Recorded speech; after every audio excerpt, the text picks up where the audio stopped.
I am live. Super. Well, listen, Sláinte, last Paddy's Day tasting. We have the premium tasting set. And look, I'm looking forward to it. I know there's a lot of people who are looking forward to this tasting set. Yo, indeed, friendly. Um, so welcome. Welcome to Paddy's Week, Belfast Whisky Week. Short series of 4 tastings. We started off on Paddy's night with the whiskey, mystery whiskey box, pure mysteries, lots of mysteries. Talked about Loch Ness Monsters, X-Files, Area 51, Chinese mummies. It was a pretty mad, extensive night. Then we had Cologne Distillery, the full set of the Bonded Experimental series, which was lovely to walk through. And then last night we had Lauren from Bushmills, and we went through 9 out of the current 10 Bushmills Causeway collection, which was just a superb evening, a superb lineup of great Bushmills whiskey. And tonight, it's premium stuff. It's premium Irish whiskey. And look, everyone who's on tonight can come in for the banter. I'm going to put up the link here just now. It's just me hosting, but you're all more than welcome to come in, all right, and have a bit of chat, have a bit of banter. You can all do that. So yes, Brendan, good to see you. Fergus, evening. And Josh, yes. So you've been looking forward to it, Josh? Oh, that's brilliant. I'm excited for it. Everyone should have got their tasting card. All right, so the first one on tonight, and we're just going to go in order on the list. So the first one on tonight is the Greenore 18-year-old single grain. Now this box goes up in ABVs, so it goes up in alcohol content. And we start off at a young 18-year-old 46% single grain. I know, I had to put a hat on. The temperature dropped. I was actually out and about there till I came in, and yeah, I have a wee hat on. So yes, thanks very much for noticing, Robert. Look, I am excited about this box. I think for me, there's a lot of really interesting whiskey in it, and I want people to enjoy it. May I have a pull cue somewhere? Here, nice to see you, Wayne. Good to see you. You've dropped in. I wonder if my neighbours are in next door. I think they've got this tasting. Hopefully they're on board. But yeah, bottle number 1. Let's have a look. Yeah, bottle number 1. Sláinte bottle. There we go. I hope everyone's enjoyed this wee set of tastings. I think it's it's a lead up to the festival here in the summer. It's just to give people something to do, I think, over this period of time. We're still in lockdown here. Although, funnily enough, I've been out and about last couple of days just to get a couple of wee things and drop things off. And everyone who knows, and I've mentioned it, it was my wee Nana's funeral yesterday. So I have been out about and I've seen things. And today I was really shocked, actually. I was down in the Holy Lands. I'm not going to name the place I was at because that's unfortunate. But I was in the Holy Lands today in Belfast. Lots of students going about, in fact, plenty of students going about, not wearing masks and going into, shops and places without masks. And I was like, what's going on here? And 3 lads were in front of me in a queue, they were behind me in the queue in a shop, and very clear on the front of the doors, you're not allowed in, you must wear your masks. And these 3 lads were just damned in. I said, listen, lads, any chance of the masks? And they're looking at me. Everyone who knows what mask I'm wearing one of these big stealth masks, look like something from from the Batman movie. And they're just looking at me going, nah, mate, we don't actually have any masks. We've run out of masks. I was like, listen, lads, you've got to get yourself some masks. We don't want to be what's happening over in the rest of Europe at the moment. We don't want to be back in another lockdown. We just don't want to see that happening again. We want to be able to go out there and express ourselves, have a bit of crack. I am desperate to have people face to face. That's the type of person I am. I like to have, people, that I can talk to, communicate with. And I would really, really like it in the summertime to have people in bars having a bit of crack with Belfast Whisky Week. That's what I want. But we ain't going to get there if people are just being so stupid and not caring about other people's health, you know. So, listen, hi Michelle, good to see you next door. I'm here. Look, Michelle, Michelle will remember my nana going out in the garden and just dancing about. I'm sure she will. Thank you very much, Marty. Oh, very kind of you to say so. Yeah, Guinness poison from last night. Going to have to rally. Yeah, Aaron, Guinness doesn't poison you. You know, Declan, are you going to come on for the banter? You put your wee thumb up. Do you want to come in for the chat? Oh, good lad. Here we go. Look, there's Declan coming in for the chat. Hello, Declan. How are we? Unmute yourself. Go ahead. Oh, Declan, I can't hear you. Maybe it's to do with your wee AirPods. Sometimes they sometimes the AirPods don't let you do the talking.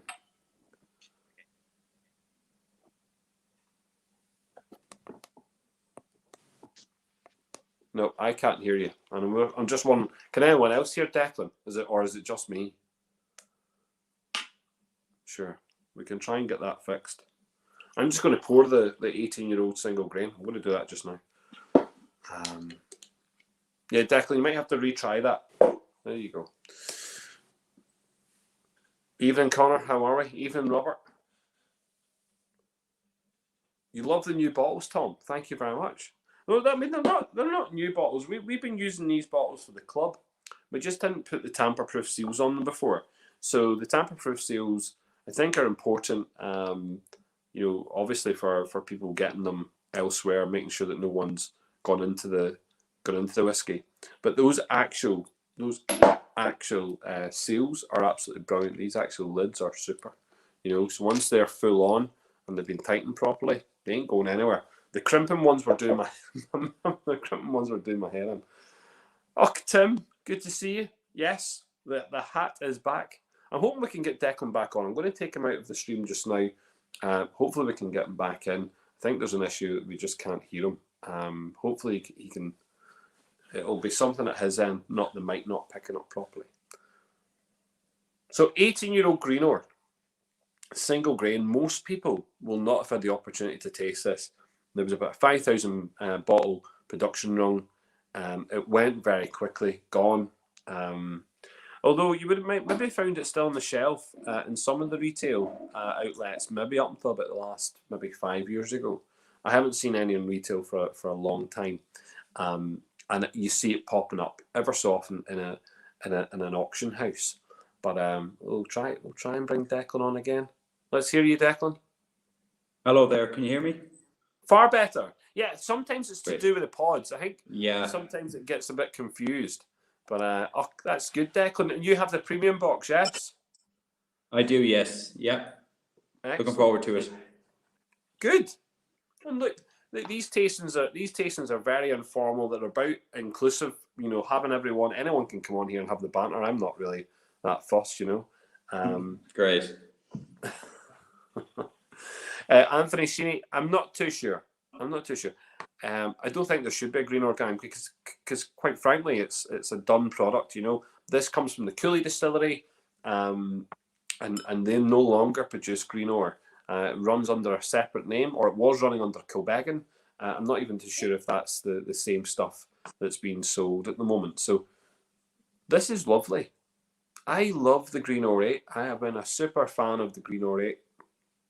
The 15's nice also, but this 18-year-old, a lot of people won't drink single grain. They'll tend to shy away from it. It's not the single malt, you know, that we're all used to. We're used to, and I suppose we've been, particularly from Scotland and Ireland. You know, we've been particularly with Bushmills, but we've been lucky to have lots of good single malt. The Cooley single malt stuff, which has gone around the world, has really helped us, and we've become accustomed to really nice tasting single malt. So the single grain, slightly different, you know. Column still only, really. Oh, bourbon casks as well. So the 18-year-old, these are bourbon casks that are being used. 46%, I think, is just the right level of alcohol for this one as well. You probably could have a little bit more in it, but the smell is absolutely great. So for those that don't know, the Green Ore, the branding itself, I think if Michael Morris was on here, he'd be able to tell us a little bit about it. He was there at the time when they came up with the Greenore idea. But I think Greenore it's a place named close to the area in which the Cooley distillery is in. So, yeah. What's your thoughts on the smell, Declan? It smells great. It's lovely. Really, really nice. Yeah. That's super fresh, isn't it? It's a very fresh. Yeah, for something that's that age, that much, it's very, very nice. Oh no, and the taste is just great. So it's got those lovely vanilla notes on the nose, but it's also got those, and again, it's from that spirit. It's the appleness that you're getting, those apples there. But the taste is lovely. I expect the taste, to be quite harsh. I want it. Well, as a grain, you're expecting, because of the high grain content that we get in some of these malts that we've been given. Sometimes you're a wee bit unsure what you're going to get. I think this on its own, because there's no malt added to it, it really has a lovely. There's a thickness to it, isn't there? When you drink malt, sometimes you get that lovely oiliness. Well, this has it. I mean, it has it in abundance. It's got a thick oily note. It's got a lovely spice on it. Something we talk about spice on the pot stills and on certain malts, but it's got a lovely spice to it. It's got a lovely wee kind of peppery note going through there. Yeah. It will not be everyone's cup of tea. I don't expect everyone to fall in love with this, but it is premium. It's something which was put out as a premium statement from the Cooley distillery, and I think it comes in around about what, 150 quid retail, give or take, something like that, was it? Maybe £120. But it's tough to find now, I think, in the secondary market. And again, because there was a limited run of it, not that many people, not many people would even know about it, not even know its existence. Yes, Linus, even to you also. So, Declan, what made you get involved with the premium box? What was your thought process there? What was that? I'm not sure. I think I might have been having a few drams at the time and decided to. I've heard so much about Belfast Whiskey Week. I said I'd get involved. So I just said, why not go for the premium? Sure, and look, I think it's a good choice. I think when we put it out as a tasting set, I think there might not even be much information with it. I think it just said premium, and I think that maybe that might have just been added later on. All this stuff, yeah. And Aaron's got a point. It is super creamy. You definitely get creamy all the way through here, Aaron. You're quite right. I set out, when I do these tasting sets, to try and give what I think is value. So value for the person coming into the tasting set. The mystery box is what it is. It's a pure mystery. The cologne stuff, I think everyone knows the kind of trajectory that brand is on and where it's at. And the Bushmills, is purely for. That was a pure indulgence. The Bushmills box set, it's pure indulgence. That's looking at all these beautiful whiskies that they've managed to produce within a year, and saying, do you know what? Let's give Bushmills a bit of limelight. But the premium one's a little bit different. Premium one is looking at maybe bottles that we can't just go and pick up off the shelf. So it's just that little bit special insofar as that, we want to find stuff that maybe people don't normally drink, and giving them the opportunity to try stuff.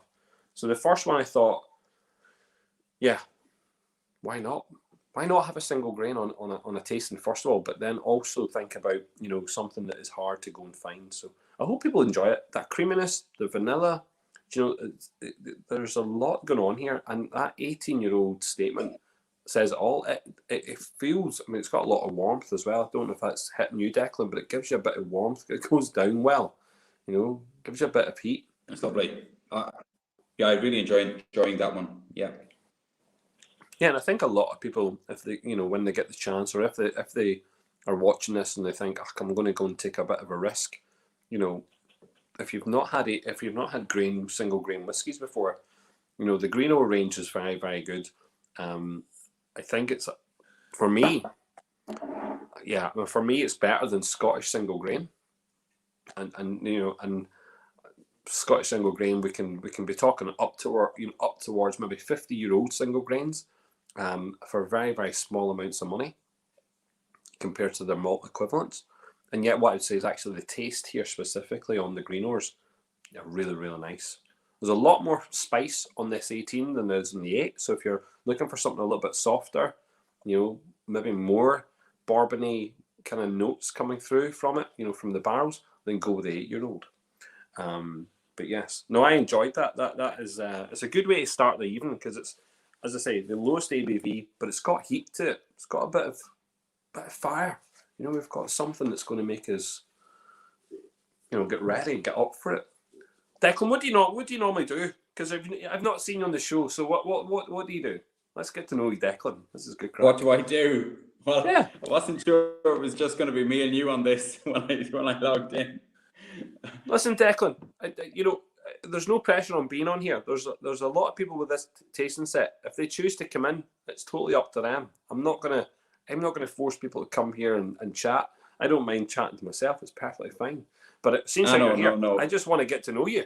I mean, you could make up any story. You could tell me that you own two pubs in Donegal, and I'll just go, yeah. That's great. I wish I did. No. I suppose I'm got involved in whiskey in about the last 2 years. I'm a teacher by trade, and I suppose I've got into cask strength whiskies. Probably caught my eye in the last year or so, which is probably one of the reasons I went towards this tonight. So I have a good few cask strength whiskies in the press at this stage. So it'd be good to try a few different ones tonight. No, super. And you sorry, you said you're a teacher, yes?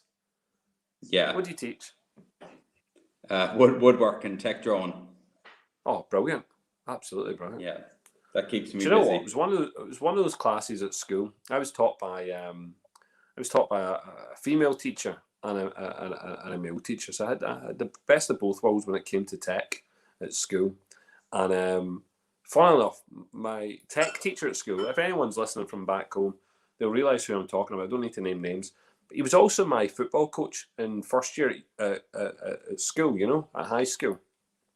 And he was a pain in the hole. We were playing a game of football, and do you remember? You might not remember these pitches, Declan. I'm not sure what they were like in Ireland, but in Scotland, we had a lot of pitches that are red ash, like red ash. There was no grass pitches. We didn't have luxury. There were red ash pitches, and the footballs you played with, sometimes they were like these, they were like plastic. They were like toughened plastic footballs. So, I mean, they were real, they were miters or whatever they were, and you used this on this synthetic pitch, but it was ash, red ash. Anyway, I was playing, I'd have played as a winger, and I chased this fella back to my own goal, to my own goal. He was about to shoot on goal, and I slid tackle him from just about from behind, but I kind of catch him, and I play the ball out. It goes out for a corner. I slam straight through this fella. We both end up all over the place on this red ash. The wee fella comes out, bleeding everywhere, because he's just cut up. The referee says to me, "Great challenge, corner kick." Now, potentially it could have been a really bad challenge. Potentially I could have given away a penalty. My manager at this point pulls me over, and he's like, "That's you. I'm taking you off." I was like, "What?" He's like, "You could have killed that wee fella." I was like. So the referee's just told me that's a great challenge. You know what I mean? You'd pull me off. He never played me again. I didn't get to play soccer. Again for 4 years. For 4 years at my school. You know what I mean? That's mad. Because he was the freaking soccer coach all the way through. Anyway, sorry. But, I'm sure you're not like that. I'm in trouble now, so because of that. Pain in the hole, teacher. Listen, number two. So number two, Cadenhead, just to familiarise people, Cadenhead is an independent bottler based in Scotland, owned by the same company that own Springbank Distillery. This is William Cadenhead. Now, they have shops all over the place, and ideally it'd be great to have one here in Ireland, and if we get talking to people. It's an Irish and it's 2006, single malt, rum finished, 10 years old, 47.1%. And Irish is the code name for Bushmills. There's this code name, Bushmills, and Irish. So an Irish distillery. So it's 10-year-old Bushmills, rum finish, 47.1%.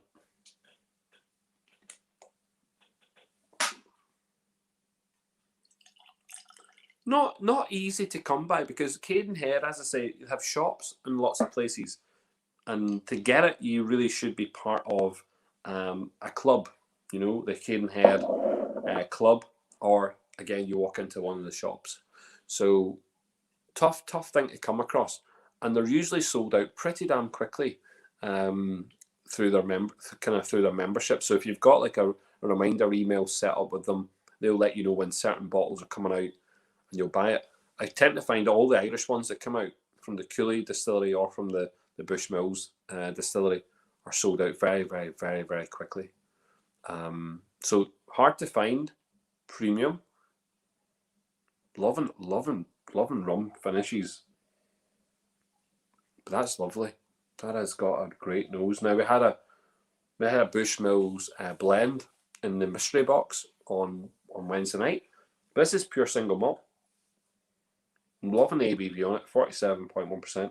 It's got a lovely, because of that, the nose is just, it just comes across, you know, with a bit of alcohol. Smells of coconut, smells of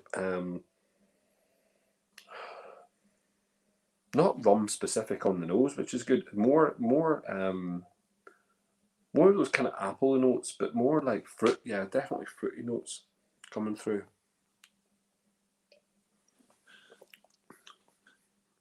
And there's a wee kicker in it. Wow, there's a bit of a punch on that. A bit of a punch. Not overly powered by the alcohol. In fact, that, you know, it's. I thought we might get a wee bit more alcohol there. I thought we might have got a wee bit more. It's actually really, really creamy, and again, really, really easy to drink. Super easy to drink.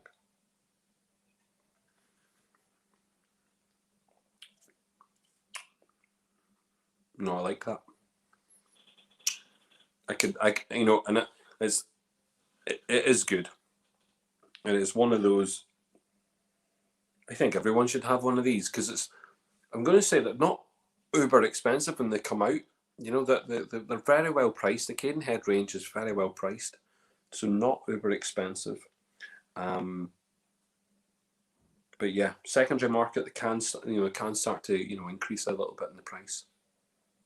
We had someone pop in there for to join us, and then they buggered off again, Declan. I don't know where they went, but you know, so if you're okay still chatting away, you're more than welcome. What do you make of that? I think that's nice. I get the apple and sort of maybe a little bit of cereal husks or something like that on the nose as well. But I definitely get the apple that you mentioned. That's lovely. A little bit different now. I've never tried that before, so that's one for the list. It is good. It is good. I'm glad we got to try that. Such a good nose on it. Like, I mean, I go back to that 18, you know, which is vanilla. This is vanilla. The 18's vanilla, and you know, definitely bourbon. This one here. I'm liking that.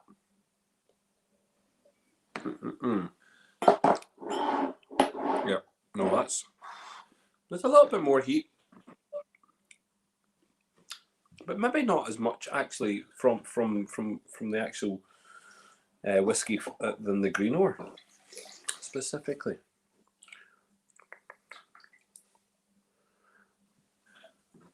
There was some lucky guy got you know, when it comes to these boxes, you know, that they're I suppose some people are very lucky when they get them, because one fella had actually put the box back. He bought it, and then he sent it back. I was like, why would you do that? Why would you send this back? So some wee fella he'd been pestering me. He was like, "I need this box, I need this box," and I was like, "Well, sure, they're all sold out very quickly." He was very lucky to get one, but there's been a demand, Declan. So had you heard? When did you start hearing about the festival? When had you start hearing about Belfast? I think was there maybe a year ago. I heard it. I saw online the box presenting, people talking about it on Twitter, and I kind of went, God, I'm sorry I missed that. And I think it was one of the first time I kind of really said, right, I want to get one of these boxes. So as soon as I spotted these couple of events for Paddy's Day coming up, I said, right, I'm going for one of those. And I think the premium definitely caught my eye. So I can't quite recall when, but I'm looking forward to getting involved in the next event as well. Fingers crossed. Well, I think look, I mean, to put people's minds at ease, I hope I can, is that in the summertime, you know, it's a huge event. You know, Paddy's week has just been 4 tastings. You know, and coming the summertime here, you know, we've got 70 plus tastings scheduled. So that's a lot of tastings. That's 70 plus tastings. We don't expect anyone to do all 70. That'd be stupid, ridiculous, beyond credible. You know, that would be weird. But I think there's a lot. What I'm saying is there's a lot of opportunity. There's going to be lots of intermediate kind of stuff. There's going to be a lot of beginner kind of whiskies coming through. But then there's going to be lots of bespoke tastings. And I think, you know, we're very pleased to see the response of the people who want to be involved, the type of people that want to be involved, the distilleries and the brands. And yeah, we're going to try and make it as accessible as possible for people to get involved. And we want to see, you know, lots and lots of people from all over the world, you know, coming along for the journey. And yeah, it's all going to be broadcast. So Declan, yeah, maybe it'd be nice if you managed to come up to Belfast, because we will be open. You know, we will be doing tastings here in Belfast, in venues. You know, and if you can't, and imagine our governments decide, here, listen, lads, you just can't be travelling. Well, that's okay. Do it in your housey. You know what I mean? Do it at home. Do it in the comfort of your house. We're not gonna cry over that. You know, so we're thinking of all avenues, but we are broadcasting everything. So what you're seeing just now is not a broadcast. This is us having a bit of banter. But what you will see is a kind of TV channel style event. You know, so everything will be going through a kind of TV channel, and I think that to me is going to be, yeah, it's a level above. There's nothing like it. There's nothing like it at all. So you can be physical, you can be in Belfast, you can come for the banter, or you can just sit at home and watch from the sidelines. But yeah, listen, number 3 is also a Cadenhead. Now, this is interesting, Declan. You'll be one of the only people, very, very few people will have managed to open this. And I tell you why, because when people purchase this, they soon realise what they purchased, even within that group, as I say, the guys in the Cadenhead Club who are purchasing this. Cadenhead, Irish, Cooley, yeah, on the ball, Irish Cooley, distilled in 1992. It's called an 11-year-old on the bottle, but it was bottled in 2019. So if you can do the maths as a teacher, you'll be able to do the maths there. How old is this? It's not 11 years old. How old is it? 27 years. There's this the difference. Is a 27-year-old. This is a 27-year-old Cooley at 49.5%. Why is it 27 years old, and is it called 11-year-old? Because at 11 years old it was taken out of Ireland. So it is not. Grab a glass. Go ahead.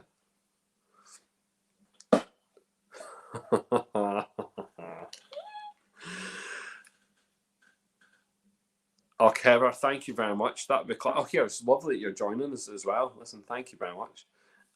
Yes, that'd be great. Please come, bring the van, and also bring Brian. Don't leave him behind.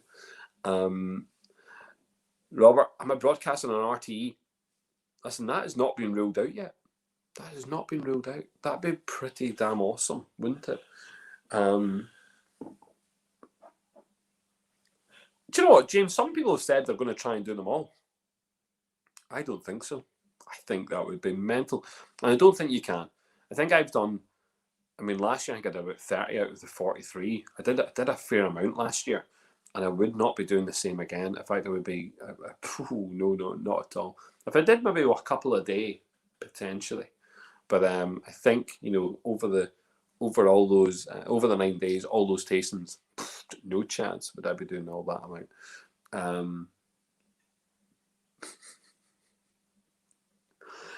No school for Declan tomorrow. Yes. Thank God it's a Sunday and he doesn't have class tomorrow. And yes, Aaron, yes, of course you'll come. Of course you will, if you can, yes, if you have to. Oh, thanks very much, Michelle. Yes, we are. Look, we're looking forward to the summer tastings. We are, and it should be good. It should be good fun. This to me is a very interesting. I love Cooley liquid. So again, this is only bourbon cask. They would not have changed casks here. This is only bourbon cask. It's a lovely, lovely light colour. But yeah, 27 years old.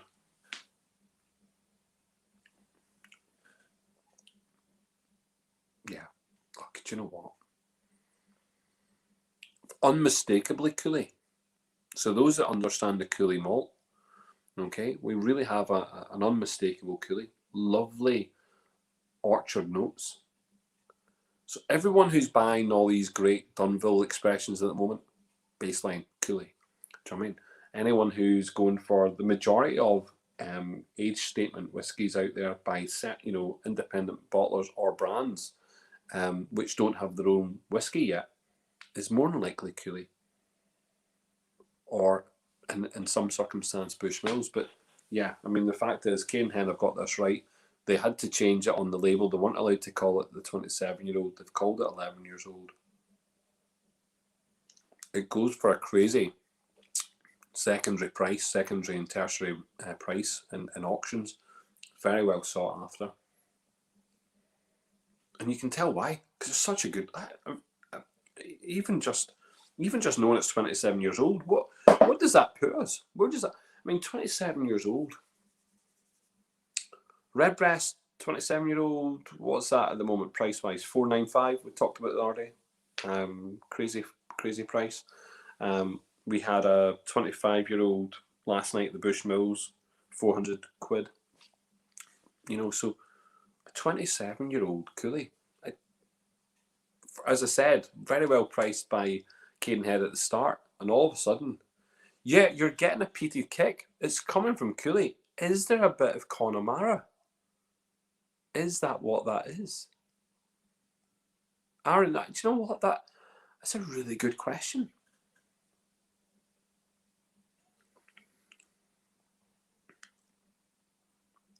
It's a potential. I think, Stephen, I think there is peat in this. I think it's very subtle. And someone's just said that. Sorry, Michael Linus has just said that. Yeah. We're talking about a 27-year-old Cooley Distillery, Connemara, potentially here. And it is lovely. 25-year-old also has peat. Yeah. It is good. I'm really liking this. Declan, what's your thoughts? Are you liking that? You're on the mute, but it's okay.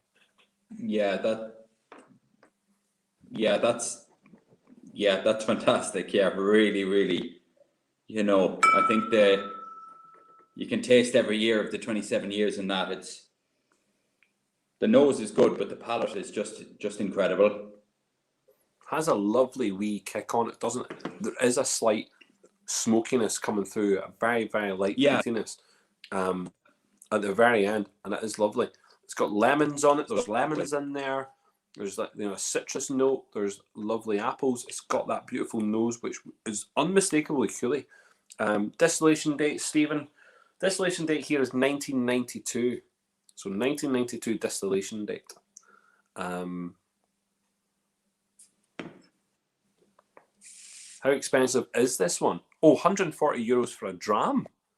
For a dram. Well, I mean, obviously, I mean, it was 110 for the whole box here, Robert, for this box. So, I mean, I was 120 quid. So, your one dram would have got you your whole box here. And you would have got more in that one measure also. Let's have a think about that. How expensive is this? It wasn't that expensive at retail. Came in around about 100 odd quid, give or take. In secondary, I would say in secondary prices, this is a very sought after. This is a very sought after whiskey. I put it in here because it is, for me, uber premium. It's a premium whiskey. It just, because of its independent bottling status. If this was a Connemara potentially, the 27-year-old Connemara's. So what have we got? 22-year-old Connemara would really be the biggest age statement Connemara. You maybe get a little bit more in some of its own, maybe its own single cask stuff that they have done. But this is really, this is really nice. It's a shame you paid that amount of money. A weird pint of cider on the nose. A pint of cider, like a kind of soured cider. Is that what you mean? Like, it's I don't get that. I kind of get not a TCP note, which is not that, but like a kind of, there's a type of cream, an antiseptic cream that I would have got, like a little pink one. I can't remember the name of it. I kind of get that. Maybe is it a cider? Don't know. Here we go. Yeah, appreciate the subtle but beautiful peat. Yeah, I could sit with this for a while. Yep, almost like a tropical peat. Yes, I did. I've said it's a citrus note. There's a citrus there, Lisa, which is causing that. Oh, this is good, eh? We don't need to move on, Declan. We can sit here and we can just drink. I could easily sit here and enjoy this for There's another. plenty of it as well. Yeah. Oh my God, Yeah. Heather White said it. Germaline. That was the cream I was thinking of. Germaline. Yes. There's a note on the nose. It's like Germaline, and I loved that as a child. Used to love. I mean, you graze yourself and you're like, "Mommy, just put Germaline on me, please, please, please, please." Doesn't matter how sore it is, just put it on. It'll make it better. Yes, in there, indeed. But no, and that's a good thing. I think what I tend to find with some Scottish peated whiskies, I get that TCP sometimes, and so it's not. I don't think it's a million miles away from understanding that there might be something like this in here. I really like that. I don't want to move. I really don't want to move on. I know. Well, actually, I don't. I mean, I know what's coming next. So, I mean, it's not like it's not anything negative. But I think that's definitely one for me to go back on. I'll be certainly going back to that this evening. That'll be finishing me off on a Saturday evening. That'll do me. Very genuinely hard to come by now. So yeah, which is a damn shame. Yeah, I'm sure that if you, might even have the images to put up. But if people want to go chasing it, if they want to go and have a look for it, if they like it, then good luck. I think it's one of those ones. I think if you can pick up the right kind of price. Here we go. So there we go. Oh, here we go. Stephen's saying something. So there you go. So Stephen worked there. He worked down Cooley. So we're going to get some interesting stuff here. Okay, this is interesting, right? Wow. So they started distilling Connemara for a short period in 1991. Many of the Cadenhead older stuff is from 92. Yep. But all is essentially non-peated. In my Beam days, the rumour was that the Connemara was secretly distilled, with only a few people knowing, and the hint of peat in these Cadenheads could be filtration issues. Wow. Makes sense, as it's subtle peat and nothing like the peat from the Connemara 22, which is also from 92. It is not, it is very subtle, like super subtle. It is lovely. There is not it's not overwhelming. I couldn't, I personally, thank you so much, Stephen. Yeah, I personally couldn't, like, at the very start, know it was peated. It just took a bit of time just to, kind of filter, kind of off the tongue and into the mouth, and it's really nice. Yeah, so there you go, Stephen. We have the escaped peated whiskey from Cooley, who should not have been producing peated whiskey, you know, at that point, you know what I mean? So, yeah, there you go. Lovely. I'm glad we got some of that because it was lovely to taste. For me, is it better than the 22? If someone asks that question, I'm going to say yes at the moment. It is better. It is a lovely, lovely drink. The alcohol content's just right also. So we have the pleasure of moving on to number 4. So there you go. So number 4, all right. Number 4 for us tonight is the Bushmills 2008. This is the Muscatel cask, 46.4%. Sorry, 50. I say 46. Sorry, 56.4%. So, you know, we've had everything so far has been below 50%. We're now stepping up. Here, well, there you go, Stephen. Michelle's thinking it was strong in peat flavour. For us that drink peated whiskies, potentially, I'm very accustomed to drinking lots of peated whiskies. I thought it was very subtle. But for those that maybe don't drink a lot of peated whiskey, maybe that is, wow, that's peat for them. That's got a peated note for them. Bushmills, 2008, Muscatel cask. This is the Irish offering. One of the Irish bottles. So, yeah.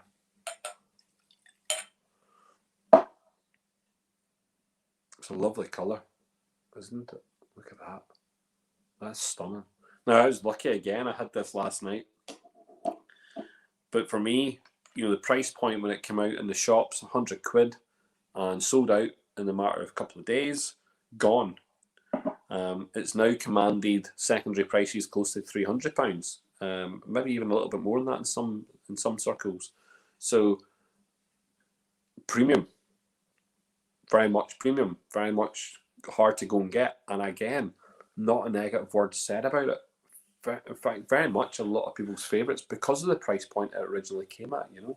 So that £100 mark, if you were purchasing it in the shop, you know, you're getting a cask strength Bushmills, 12 years old. You're not going to complain. Wow. I said it last night. Like it's just braw. Now, last night was a bit of a fight because we had some massive Malaga casks last night, and we had the American Oak 30-year-old. So, you know, I was spoiled for choice when it came to Bushmills last night, and this one kind of sat mid-table, and that sounds really daft because it's so good. But here there's in that Cosby collection, there's just some big hitters like. But this is really good, like really good, and so different to what we've just had. Miles away. Like we are stepping up. I mean, that peat that you had a minute ago, gone, and it's just been hit with robust flavour. Big fruit, like big fruity notes, like stewed fruits. Yeah, I really like that, and I love the feel again. So we've had that single grain, a little bit oily, and it had that lovely vanilla note coming through in the bourbon apples. Moved into the rum finish, which was lovely subtle tropical notes coming through. A lovely wee hint of citrus and peat, and now we're on to something massive, like it's chalk and cheese. They're not the same. They're nothing the same here. Yeah, love it. Josh is saying fig nose. It's, you know, it's just concentrated fruit, you know, stewed fruit on here, which is really, really nice. I'm glad we're getting this one out here because I think the problem here with this whiskey is that it was all sold out, and it will probably remain on a lot of people's shelves for a long time, or it will be doing the rounds, you know, people flipping them and moving them around, and maybe a lot of people won't drink this. So I feel that it was necessary to put it out here again, and I've used a couple of these. I think since release, I think I've used probably 6 or 7 at least. I mean, I was trying to count them last night. I think it's 6 or 7, and very very good. There's no there is nothing to suggest otherwise. I would like to hear people's comments though. If you're not liking it, yeah, dark fruit, yes, and it is different to any Bushmills. This is not. I mean, make no amends, but we're not talking about the Black Bush. We're not talking about those blends. We're not talking about even the 16-year-old, 21-year-old. This is a marked step away from all of that.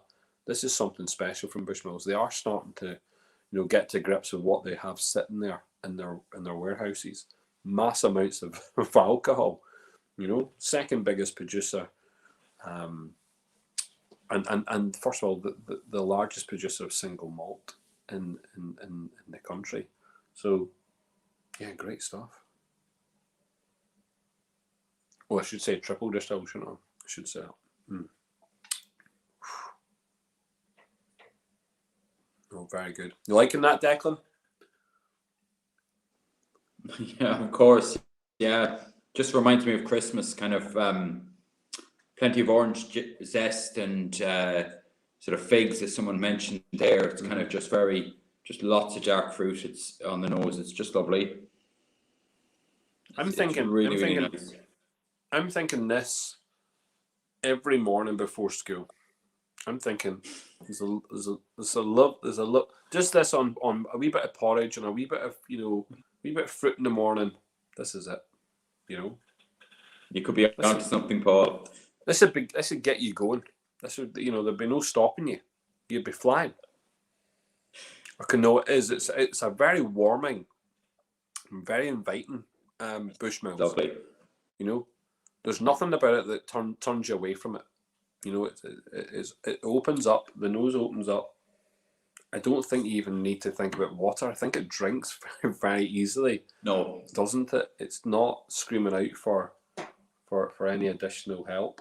It's got that in abundance. It's lovely, and the color is amazing as well. Very different to all the others. Mm-hmm. Really, really nice. Yeah, it's a kind of rosy, kind of gold hint coming through. It's really, it's kind of winey looking in some respects. Kind of got a winey kind of look to it. But no, gorgeous. Yeah, I just wish a lot more people can taste this. I'm going to be a wee bit disappointed that not everyone will have the chance to drink that. They're going to be a position whereby there just won't be enough of it going round. You tend to find that. I think that's one of the things, Declan, about these boxes when we're creating them is there's a lot of people who are maybe they buy whiskey just to collect, or they buy it for investment purposes, and sometimes it just doesn't get drunk. And I think that there's definitely been a lot of bottles recently that have not seen lips, and I'm all for getting it out there and getting it drunk. So one of the things about Belfast Whisky Week, our kind of ethos on this is, listen, if it's in a bottle, it's to be drunk, and that stretches I think all that's the the way reason through. these events are so important, that people are trying these, getting to sample these maybe slightly more expensive whiskies. So that's the second time I've tried this, but both were tastings, not from an original bottle, if you know what I mean. Yeah. But what's good about it though, in that respect, it allows you to make a decision as to whether or not you're going to purchase a bottle for yourself. I think that the one thing I've always appreciated about tastings, and been doing tastings for years, is that it gives that person, no matter what, it gives that person the chance to say, I was going to maybe go and spend 30, 40 quid in that bottle, but I'm not. But looking at another bottle, well, I didn't know that existed, or I wasn't sure about that. Really like it. If I'm going to go and buy a bottle, I'll go and buy that bottle. So for the consumer, I think tastings are very, very important. It might not suit every brand or distillery for that to happen, because they're like, oh, sure, well, if only one bottle's been bought and 10, 15 people are trying it, then we're losing out on business. I'm the opposite way to think like that. I'm like, well, do you know what? If you've got 10, 15 people who weren't sure if they're going to pay for it, and then you've got 4 or 5 people 100% going to go and buy it, well, actually, you've actually increased your sales, So that's the way I look at tastings for the distilling the brand. It also is a conversation. So Declan, we will talk about this, but you'll go and talk about it. So you'll say to your friends, "Here, I had that Bushmills last night. It was good," and people will have that conversation, And if one didn't interest you, you're not going to talk about it. So it's not going to get negative press, or it's not going to get bad mouth. It's just not going to be spoken about, because you're going to talk about the ones that you're going to go and purchase, or the ones that you're saying to your friends, "Here, lads, you want to go and try that, because I tried it last night and it was superb." So that's the way. That's there's an ethos here that we have, which is, yes, get them opened. You'll see that some of the tastings we do are like ideally we're looking at pre kind of 80s, 1980s, pre 1970s. We want to look at older distillates, older whiskies, and we want to open them, because for so long now they're just sitting on people's shelves as investment purposes, for collections, for museum pieces, and we're like, let's just drink them, because they were put in a bottle for a reason. Jimmy didn't spend hours, concocting a really good mash bill, watching it go through all of his stills and his distillation processes into a cask, and then think, "Oh, that's all right. I put it in the cask, and wee Paul will go and buy that in 10 years' time, and he'll leave it on his shelf." No, he's thinking, "I want wee Paul to go and purchase that in 10 years' time when it's ready, and when he does purchase it, he'll open it and he'll drink it and he'll enjoy it, because that's what I want him to do." I don't think any distiller, master blender, distiller has ever thought, "I'm creating this only for the sole purpose of it to be collected or invested." I think they are, they genuinely want to see their whiskey, drunk. So that's what we're all about. Bottle number 5. Okay, so bottle number 5 is the Dunville's PX cask strength. Now we're using cask 1710. That's the newest cask of the 12-year-old, and this is 56.9%. So it's the newest PX Dunville's. You might have had the other 12-year-old PXs. It has been on our couple beforehand, but this is the one we're on. All right, so number 5. And Aaron is coming on, is it? Aaron and Josh. Super. Let's bring them in. Here we go. How's it going, lads? How are you? How are you doing? All right, lads. How are we? We're good. How are you? Very good, thank you. We're getting a bit better. My Guinness poisoning is improving with every number we're going up anyway, so I'm feeling a bit better. Brilliant. Absolutely. Yeah, so we're on number 5. Yes, so we're on the Dunvilles, yeah? Looking forward to this one, actually. Good. I think, here we have, Dunvilles are using, they don't mind me talking about this, but because they're open about it themselves, they're using the Cooley Liquid. So Cooley Liquid, bourbon cask originally, and then they're finishing off in the PX, so the Pedro Jimenez casks. And here, they've now got a little cult following. I say a little cult following. There's a lot of people following Echelanville Distillery and what they're doing. And the idea is that, they're going to have their own liquid very soon. Now, caveat that, they could have released their liquid 3 years ago, and they haven't. 4 years ago even. And they haven't. And they've been very, very smart about it. They've not done that jump out and get their liquid sold. They've looked at a branding. They've created Dunvilles, rekindled, brought back to life Dunvilles. And they've done really well there. Everyone has seen what's going on there with that product. But the Echelanville whiskey, when it does come out, when it is released, will not be Dunvilles. It will have its own branding. But people have bought into this and bought into the Dunvilles brand very quickly. These sell out in the matter of 1 minute. I think this one here sold out in a minute. Now, only a couple hundred bottles even, and that's why it's premium. I just think it smells great. I'm so biased, because of fallen in love with Cooley whiskey. Cooley whiskey to me is just unreal, but the smell on this is super. Even those that love the love the likes of a Redbreast or the like pot still whiskey. That sherry notes, the sherry spice that we're all accustomed to. Dunvilles are sherry finished whiskies. Very, very good. 2 seconds. Robert, what was that? Yeah. And listen, Robert, really enjoyed the Swedish version of the Bushmills. Good, Connor, that's important. And exactly that. I think it's good for them. I think it's good for the consumer to have that tasting opportunity, and then they can go ahead and make some decisions. And yes, Nicholas, indeed, try before you buy. For one of my nana's best sayings was always try before you buy. I really like that expression that she had. And there we go. Yeah, Echelonville are doing it right. It is smart to wait. Sometimes it's based on economics. People need to release quickly. Maybe they need to get the money up. There's a lot of investors in a lot of different places looking money backwards very quickly. But if you can hold off and actually just wait for that taste to be right, get the taste right, come out.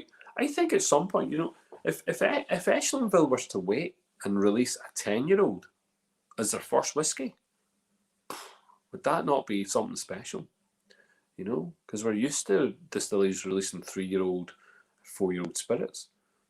4-year-old whiskies. But imagine we got to the stage where Echelonville went, we're going to hold off. We're going to have a couple of years. We'll just hold off to 10 years, and we'll be the first distillery to release our first whiskey at 10 years old. I think that'd be something special. Anyway, back to this one. So big sherry notes just on the nose. It's great. But the taste, I mean, having tasted all of these so far,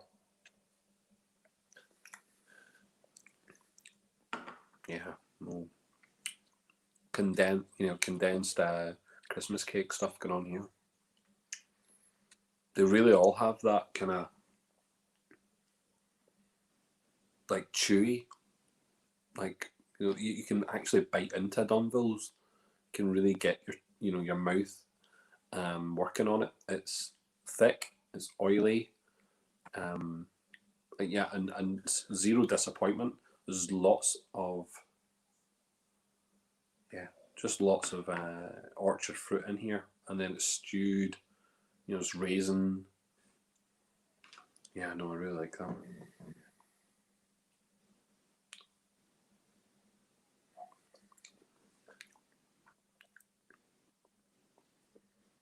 Try to get what although there's another wee note in there that I'm trying to get, but it's even like a plum or something. That's really good. I'm really appreciating that. Declan, you liking this one? I am, and I'm glad I'm enjoying it, because I have a bottle of it that I've yet to crack. So I'm enjoying the fact that I like it. It's cracking. I think at that point, all you have to do now is just open your bottle. I think that's what it is. You say to yourself, "I'm now drunk it. It's actually quite good." You open it, and then when your friends come round, you just slowly pour that over the course of the next couple of weeks. It'll be gone soon enough. Yeah. No, I've every intention of opening it. It's just when. Exactly, just when. And I think, yes, it is premium, but I also would say that the price point on it originally, that original price point that people were getting it when they pressed the wee button and they got it delivered to them, I think that's a good price. I don't find the prices on the Dunville range to be anything other than reasonable. And specifically based on taste alone. I think that there are whiskies out there being sold which don't make the mark, and are maybe cost a little bit more, or if not slightly cheaper. But would you go near them if you knew you could buy a whiskey as good quality as this for this price? Was it £100? You said what this bottle was. Was it how much this one cost? You said I think it's about 120 quid, is it? It's very good value considering it's 57%. 110. Sorry, Declan? I think it was 110. 110. Well, there you go. 110. And yeah. And I think you're quite right. Is it Josh or is it Aaron? Oh, I'm Aaron. That's Josh. Yes, Aaron. So I think Aaron. I think yeah. If you stood the other way around, because because of the name there, it should be Josh and Aaron. But yes, Aaron. I think you're spot on. I think based on I mean, it's just based on the taste, isn't it? I mean, the taste is just super, like, It's a very thick whiskey, a proper mouthful. Yeah, you're right, Josh. 100%. It's got a great mouthfeel. You really can. With the proper bursting the flavour, Yeah, and for me, this is one of the ones that I think you could drink the whole bottle very quickly. Yeah. It's a dangerous combination of high alcohol content of 56.9%. It's a high alcohol content. Yeah. But it doesn't have the same heat, I feel, to it as like the Grinoir and the first Cadenheads did, the Irish. It doesn't have the heat. Yes. No. Yes. It's more robust, round, well composed in the mouth. It's got a lot of composure in the mouth. It finishes well. I think it's got a lovely sweet note to it. There's a lovely spice to start, but the sweet note carries through. Yeah. I think it'd be nice to see them side by side. These PX cask finishes that they have. It looks like D Finn might have done that already. He says that 1327 is the best cask. You know what? I don't think I've had the chance to do a side by side of all the PX finishes, but that'd be interesting to see. We might have to try that. Robert was saying to you, good man, Declan, and I think he's just meaning the fact that you've bought the cask. Bought the bottle. Yeah. And look, there's 5% of Echelanville in the 1808. So, Brendan, that's a good point to make. We had the Echelanville 1808, or it's a Dunville's branding, but we had that on Wednesday with the mystery box, and they have actually come out and 100% guaranteed that bottle has a very small percentage of Echelanville spirit in it. So if you want to try a nice blend, a very complex blend with at least 4 to 7 different component parts, including pot still, peated, single grain, double distilled, triple distilled, peated malts, it's all in there. And that 1808 is very, very, very interesting. But for it to include their own liquid, that's a big, bold statement, isn't it? So, yeah, well worth tasting. But, yeah, fair play to them. And it went out to the States, and it's now in Ireland. I think it got released in Ireland.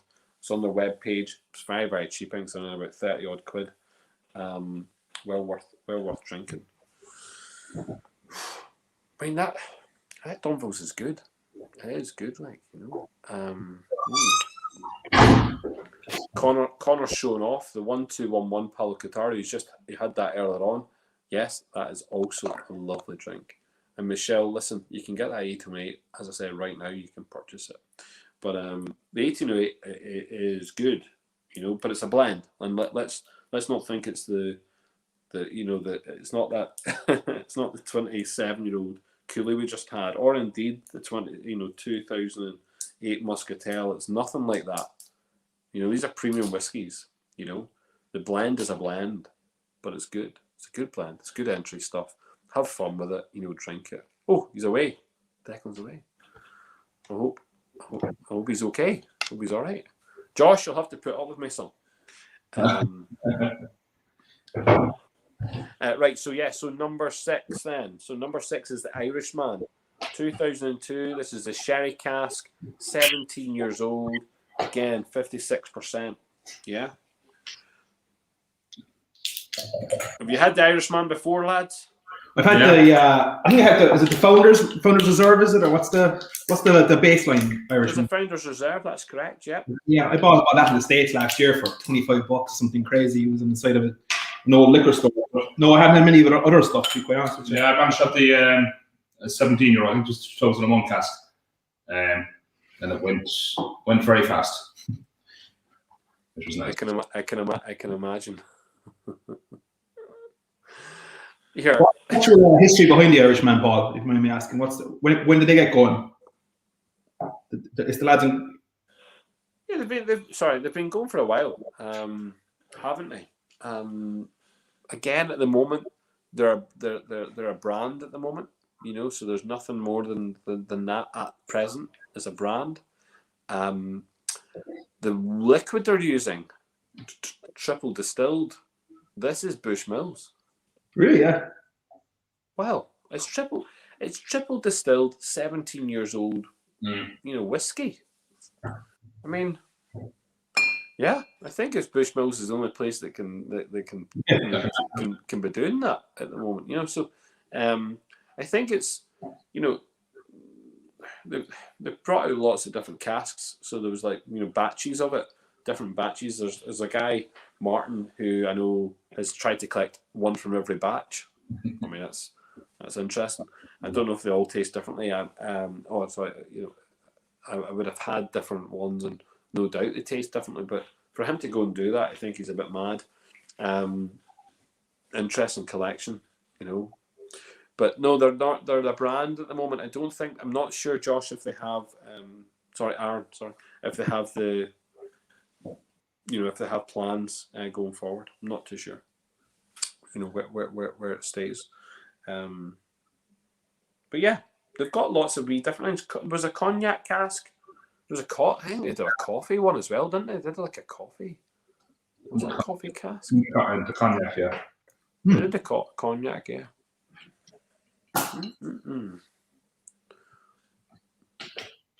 Definitely cherry nose in the fall, do you think? Yeah. It's a sherry bomb. It's just, you know, and I think what was nice to see is the comparison here between the 12-year-old PX and this one here. I thought it was nice to see this comparison. Slightly older stock. Coolly remember the 12-year-old.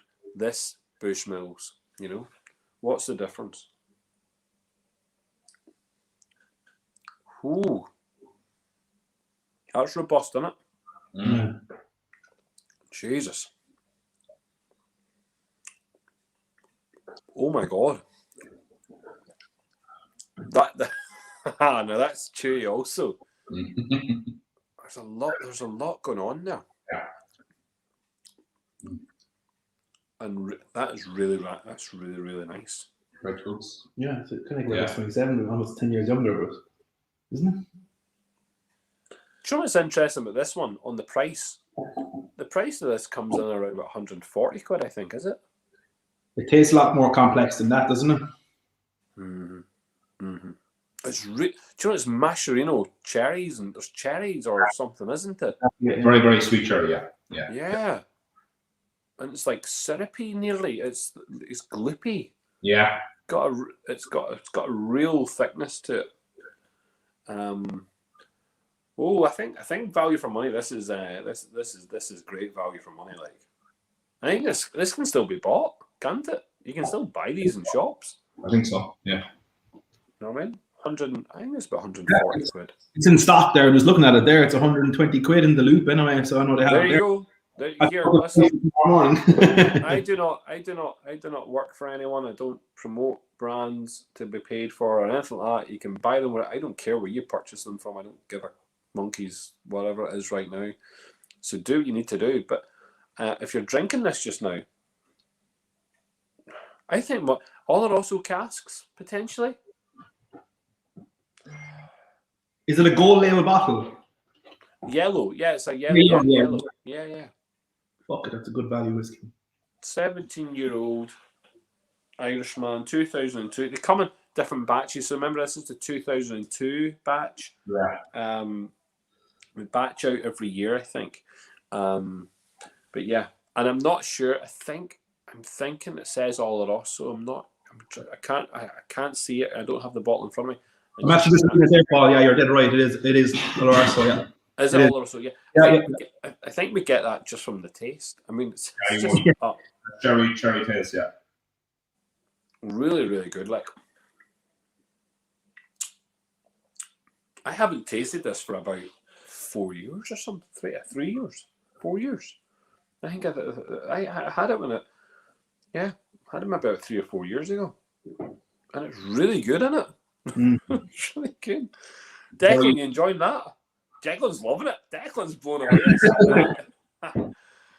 Yeah, they keep getting better and better, so they do. Every time I think you've hit your peak with your choices, they get a little bit better. That's incredible again. Yeah, bollocks, yeah. I'm really going to be nice. stumped next to your shite. Anna, I'm going to be stumped. Okay, no, it is good, Declan. I'm glad you're enjoying it. Here, you've got your Easter decorations up early enough, like. I don't. Oh, the wife has, right? Okay, fair play. Yeah. Okay, see, to be honest, If I'd known it was there beforehand, I would have taken it down. Don't be daft. Listen, here, we'll all celebrate Easter. It's perfectly fine. I think what's really interesting is I just never heard of Easter decorations my entire life. Like, I mean, didn't know it was something you did. I know you get, like, we do eggs. I mean, we do eggs, like chocolate eggs. Yeah, I mean that's dead on. But I didn't know you could get Easter decorations. I just didn't know that was a thing. Neither did I.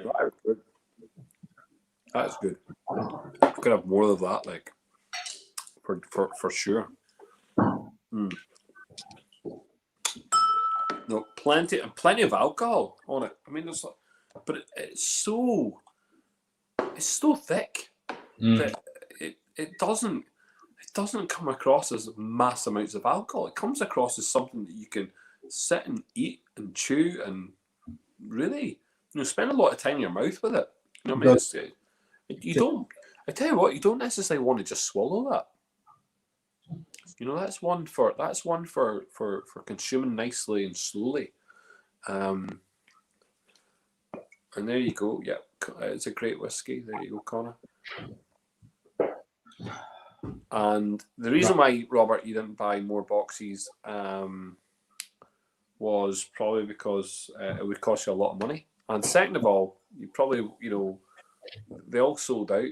I mean, the Bushmills, the premium, and the Cologne sold out very, very quickly. So I think Paddy's Day, look, we got an idea of what was coming from Christmas time, and I think these boxes were in high demand. So that's why. Next time, there's no doubt. Next time, you'll get a couple more. But look, you're based in Sweden, Robert, so there's obviously another added cost in terms of delivery out to Sweden. So listen, lads, just because you're both based in the south, yeah. Well, I actually live in Cincinnati, Ohio. I'm just home for a few months there. Shut the front door. Yeah, right on the Kentucky border. I'm after really getting into bourbon in the last year and a half, to be quite honest with you. You get into your bourbon, but look at those MVRs sitting right above your head. Look. You got a nice wee collection going on there, boy. The thing is, I'm only home about 2 months and it's fairly depleted already after having a couple of heavy nights here since I've been back. Excellent. Well, here, okay. So your boxes were sent out to the States. Well, last year, last summer for the week, I actually, to be quite honest with you, I was never into whiskey before. I did the Belfast one last year, and I think it was the Redbreast one. Yeah, it was fucking like it was Josh was drinking whiskey at the time. And he sent one over, and it was unbelievable. Like it was. I'll never forget having the first sip of the 27-year-old. I was just a changed man. That was it. I'm in the whiskey business then. I was hooked. So the box came over. It was unbelievable value. Was it 50 quid or something like that last year for the Redbreast one? Oh yeah. The Redbreast box. Yeah. Pretty damn cheap. Yeah, about 50 quid. Yeah. I was walking around Cincinnati with the boxes, showing fellas like, oh, listen, I came all the way. They couldn't believe it, Yeah, I think the tastings themselves. I mean, this one here is a premium tasting, and maybe maybe it could be more than more than what it was actually priced at. And it was maybe similar with the the Bushmills last night. It could have probably been priced at higher. That's not what we're about. We're just about bringing something which is value for money for the participant. And I think that, I think what you'll see when we're starting to put out the boxes for the summertime, you're going to be very surprised, particularly those guys that are in other countries. You're going to be very surprised with the costing of some of the stuff. You know, you're going to be looking at going, nah, they're taking a piss, they're taking a hand. That's too cheap. So you're going to see that. I mark my words that we're bringing the cost of the actual festival as low as we can. You know, to entice people to really get involved, particularly elsewhere. And the guys in the south as well. It's really just to make sure that, you know, those delivery costs, we've got the delivery cost of the south, you know, for the summertime really wrapped up to really, you know, really good prices. So there's no excuse from the people in the south. We should be, you know, sending hundreds, if not thousands of boxes to the south, because quite frankly, that's all. Sorry? That's all to this house. And well, listen, it's, you know, I don't know what it is like, but see me. I look at lots of people who are doing tastings. I've been running tastings for years, you know, with the Whiskey Club, and our members will tell you it's just value for money. It should not be. You should not be. We're part of a massive community. There's a lot of whiskey drinkers. There's a lot of people actually as well who drink whiskey but don't want to be involved in any of this bollocks as well. They don't want to be involved talking to people and stuff.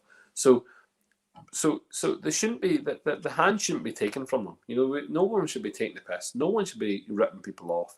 And I think that the festival is a way to do that, for brands to come in, you know, for distilleries to come in and be able to get the message out to people without it costing an arm and leg. Do you know what I mean? For the participant to go, oh, do you know what? That's good value. That to me is good value.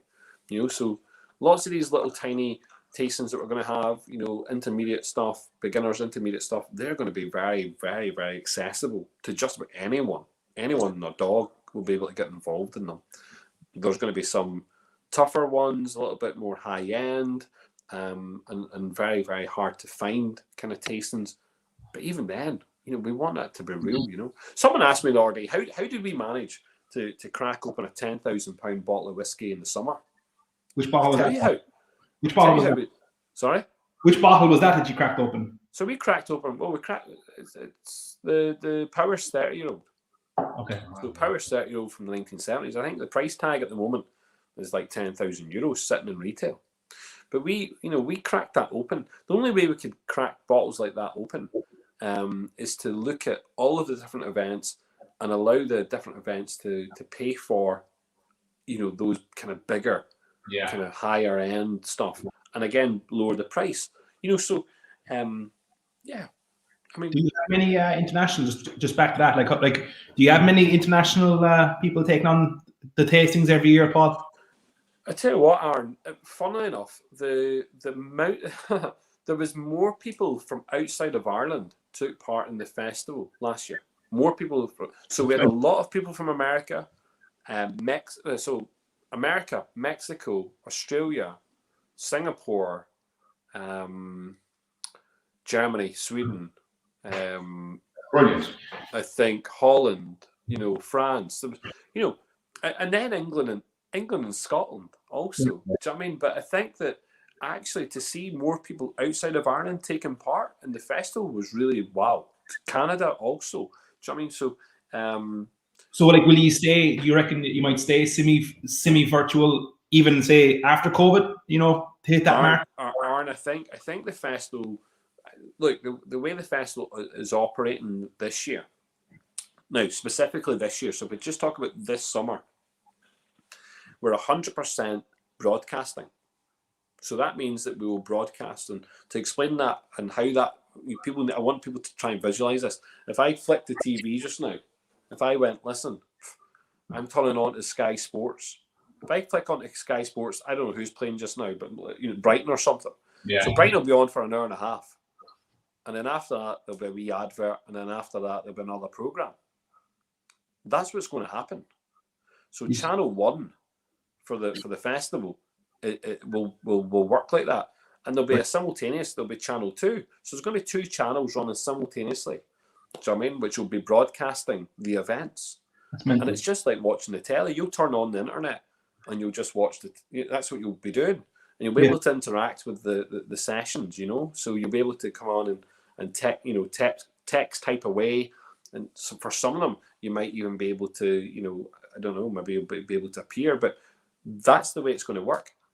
In saying that, when we're broadcasting, the venue we broadcast from will have participants in it.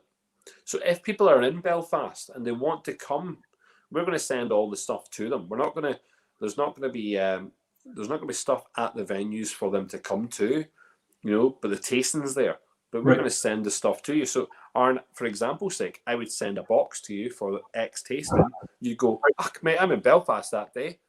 Okay, we're allowed in the venue. Not a problem. We'll come to the venue and we'll get involved, you know. You bring your wee box with you, you bring your wee glass and you have a wee drink. But that's this year. We've got to really think about how we can, you know, move out of that period. And next year will be, hopefully, again, we'll look at the broadcasting element. Because I think once we get the broadcasting working, we know what we're doing. Jesus, you can continue to do that, and people all around the world can just be involved, and we're okay with that. No, like, I'll be honest. What I expect, Aaron, next year, one thing, what I expect next year is a lot of people to physically come to Belfast. So I want them to physically come to Belfast and get involved with not just the tastings, but everything else that was meant to be part of that festival. So, you know, food pairings, you know, music events, comedy, tours, you know, debates, all those things are involved in the festival, because it's a festival. It's not just whiskey tastings. Right. Think of Glastonbury. Think of these things that you go to a festival for the whole atmosphere. You don't just go for the one musician. You go for the whole thing, you know. So that's what we want. We want people to really embrace the actual festival itself. It should be a festival where you come. And we're looking forward to it. You know, in terms of this year, we're also going to have some, obviously, festival bottlings. Last year we had just the one. This year I think we're maybe looking at about 4 or 5. Do you know what I mean? And festival bottlings coming from, you know, local distilleries doing some cool things. You know what I mean? So yeah, very excited for it. Well, hopefully we make it up. Well, I'll make it up. We'll be back to America. The only problem is, it's the hour difference kills me. I'm pretty sure the Redbreast one was, I think it might have been 10 a.m. last year, or 11 a.m. or something ridiculous. So what time's it there just now? What time are you at? In Cork? Well, it's the same time as you. Right, okay, you're in Cork. Yeah, okay. They actually haven't changed the hours yet between Cork and Belfast. That's next year, I think. Absolutely. Cork standard thing, yeah. But I mean, we are the real capital, don't get me wrong. But no, at the same time as everyone else. What was Cincinnati? What's the crack there then? So what's the time difference? 5 hours, yeah. It's Eastern time. Right, so Eastern time, so that's good. So when we're doing, so the tastings will run 12 o'clock to 12 o'clock. So it's going to be a 12-hour day, right? 12-hour festival every day. So what? I mean, 10 o'clock in the evening, sure, it'll be okay. That'll be grand. Sure, even 12 o'clock in the afternoon, sure, you'll not just be waking up for your 7 o'clock, you know, whiskey. No, it'll be the opposite around. It'll be 7 a.m. Yeah, there you go. Just get it into Well, yeah, there's one of the distillery owners, Peter. He's been joining our sessions all the time from Australia. Now, when we're on at this time of night, 9:30, it's 9:30 in the morning there, and he's like, "Yeah, let's get on." He fell on the Kilome one there last week, wasn't he? He was. Yeah. He's good value. He's involved. He's involved in the festival this year as well. So look, there's lots, and that's one thing about the festival. It's not just all Irish, Aaron, and we hope that people understand that. We've got in the bag already, just to put people's minds at ease. We've got 1 Canadian, 2 American, a couple of Australian, couple of European, and yeah, I mean, I can't remember the exact amount of numbers for Scotch, and you know, and there's a couple of English. There's a massive amount of distilleries involved outside of Ireland. That's cool, yeah. All together, isn't it? Well, but yeah, because the real cool thing is, like, you know, last year when I was doing it, you know, I said to a couple of lads over, and there's probably maybe 15, 20 Irish guys involved in our, you know, Irish community over, and we're planning this year to all meet up in the same place, be at a bar or be at, one of the lads' house and do the tasting. So it's a really nice element for us to kind of be brought home as well. It's a real cool, feeling like that. Good. Oh, that's good. Thank you. We'll, Good. That's important. All of northern fellas there translate for the rest of us as well. I probably need a translator. Here, do you ever see when you're watching this, right? I know it comes up with subtitles. Apparently, they're the funniest things ever. Apparently, it's just hilarious just watching the subtitles, not even listening, just reading the subtitles. Because I know it translates my accent really badly, which is, maybe I need to slow it right down and speak the Queen's English, which would be absolutely awful. So yeah, no. Translators would be interesting, wouldn't it? We'll get one of those guys from you ever seen them on the telly, the ones that do Irish, Irish, what's it called? Oh, my head's away with it. What is that? Sign language, right? Sign language, yeah. Irish sign language and also Scotch sign language. That's just all this. Everything is so some crack like. There you go. Shipping is worth it these days. Oh, I know, but we want to make sure shipping is. We want to be, we want to be friendly. We've actually changed the boxes. So see the boxes you guys got there just now. Yeah. Those big chunky wooden things. You guys are very lucky to get stuff like that because that's the box alone. The box alone's what you paid for this. Ignore the whiskey. But we've changed our boxes. So the boxes we had last year, remember you saw the black and the kind of aqua last year? Yeah. Think of those boxes. We're going with those same types of boxes. They're actually they're exactly the same, but they're slightly smaller. And what that means is, for shipping costs, much cheaper. So we were able to reduce shipping costs. So we bring the shipping costs down and still get out the same amount of liquid, to people. So, yeah, very, very excited by that, Oh, do you now, Connor? Oh, do you now? Do you? Well, I'll tell you what, people are begging for that. I don't have any. People are begging for that sample. So there you go.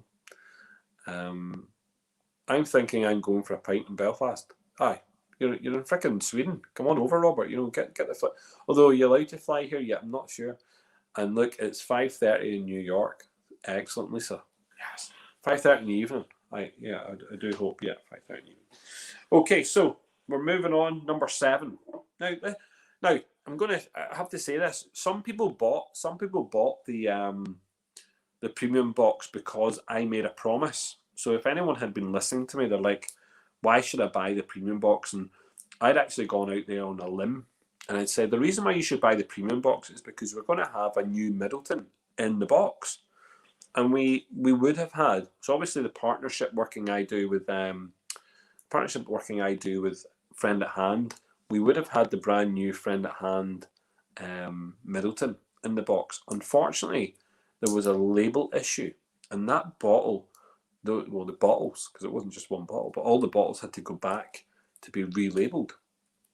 So when they are not back yet, I think they might have now started to come into the shop, but yeah. So basically, we've got a situation whereby that Middleton is not in the box. So we're going to, everyone who purchased a box, you're really lucky. You've got 9 whiskies in front of you. You're going to be sent another whiskey. And your next order, whenever you order with us, if you do any type of ordering, anything at all, you'll be sent another 50ml sample. And it will be of a brand new Middleton release for the Friend at Hand. We're going to send that out to you as part of this box. So, unfortunately, I say unfortunately, that sounds really crap, but the substitution is the Dark Gaelic Grinselwood, which is the first release of the Dark Gaelics. So this is the Dark Gaelics. They use the trees, and it's Irish Virgin Oak specifics. So they've got the Grinselwood, the Bluebells was the second release, and the third release was the Knockrath. So this is bottled tree number 7. Okay, so there was 9 trees in the first release. So tree number 7 comes in at 57.9%. It is a single pot still. Okay, so we've had single grain, all the way through the single malts, including the Coolies and the Bushmills. And now we've got the single pot stills coming along. So 3 single pot stills in a row and high ABVs. This one here, Dark Gaelic, Grinsell Wood, from the Ballytobin estate. Tree number 7, 57.9%. Okay. So not the new release middle that I might have promised some people, and whether or not they're that pissed off, I don't really care. They will get a bottle of it at some point. We'll definitely make that promise. So here we go.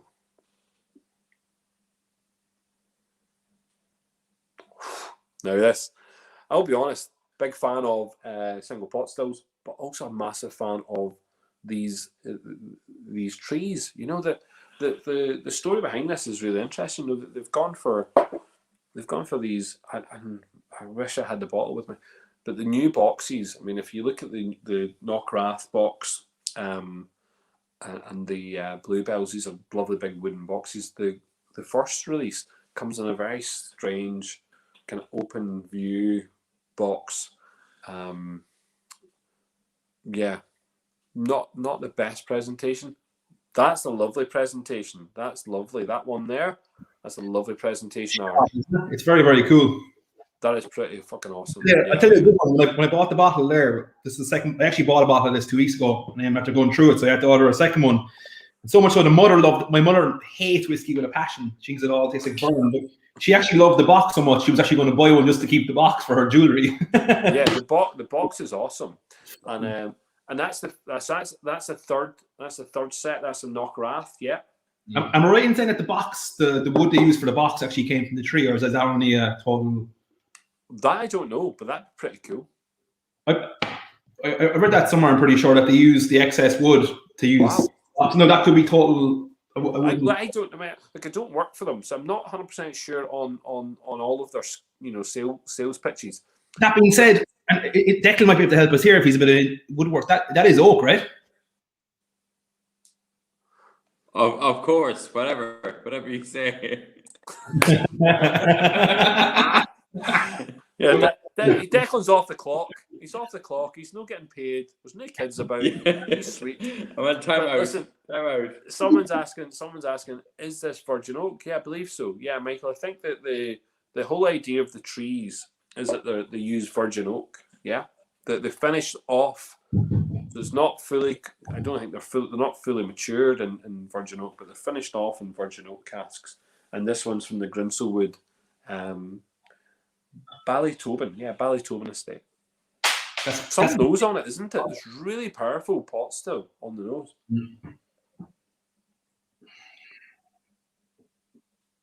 It does have that pastel nose, doesn't it? Now, non-age statement, okay. Well, that's nice. It's really warm. There's an explosion of fruit there, isn't there? Tropical fruit. Pineapple, mango, boom, coconut. That's lovely. Stevie says, "Don't let a good marketing lie get in the way of a good story." Of course. So yes, the leftover wood that made the box. Sure. And it's confirmed by Declan as well. You know, he's confirmed. Declan made it at his studio at the school. He actually got all the kids to make them. This is slave labor boxes he's talking about. Do you know? Kids in Middleton made it. Yeah. First time trying one of these, Andy. Right? Okay, it's like rye on the nose, spicy with a hint of menthol. Yeah, like kind of menthol note. Yeah, that's nice. It does have a bit of a rye note. It's a start of rye. I do get that. It's very, very slight rye at the start.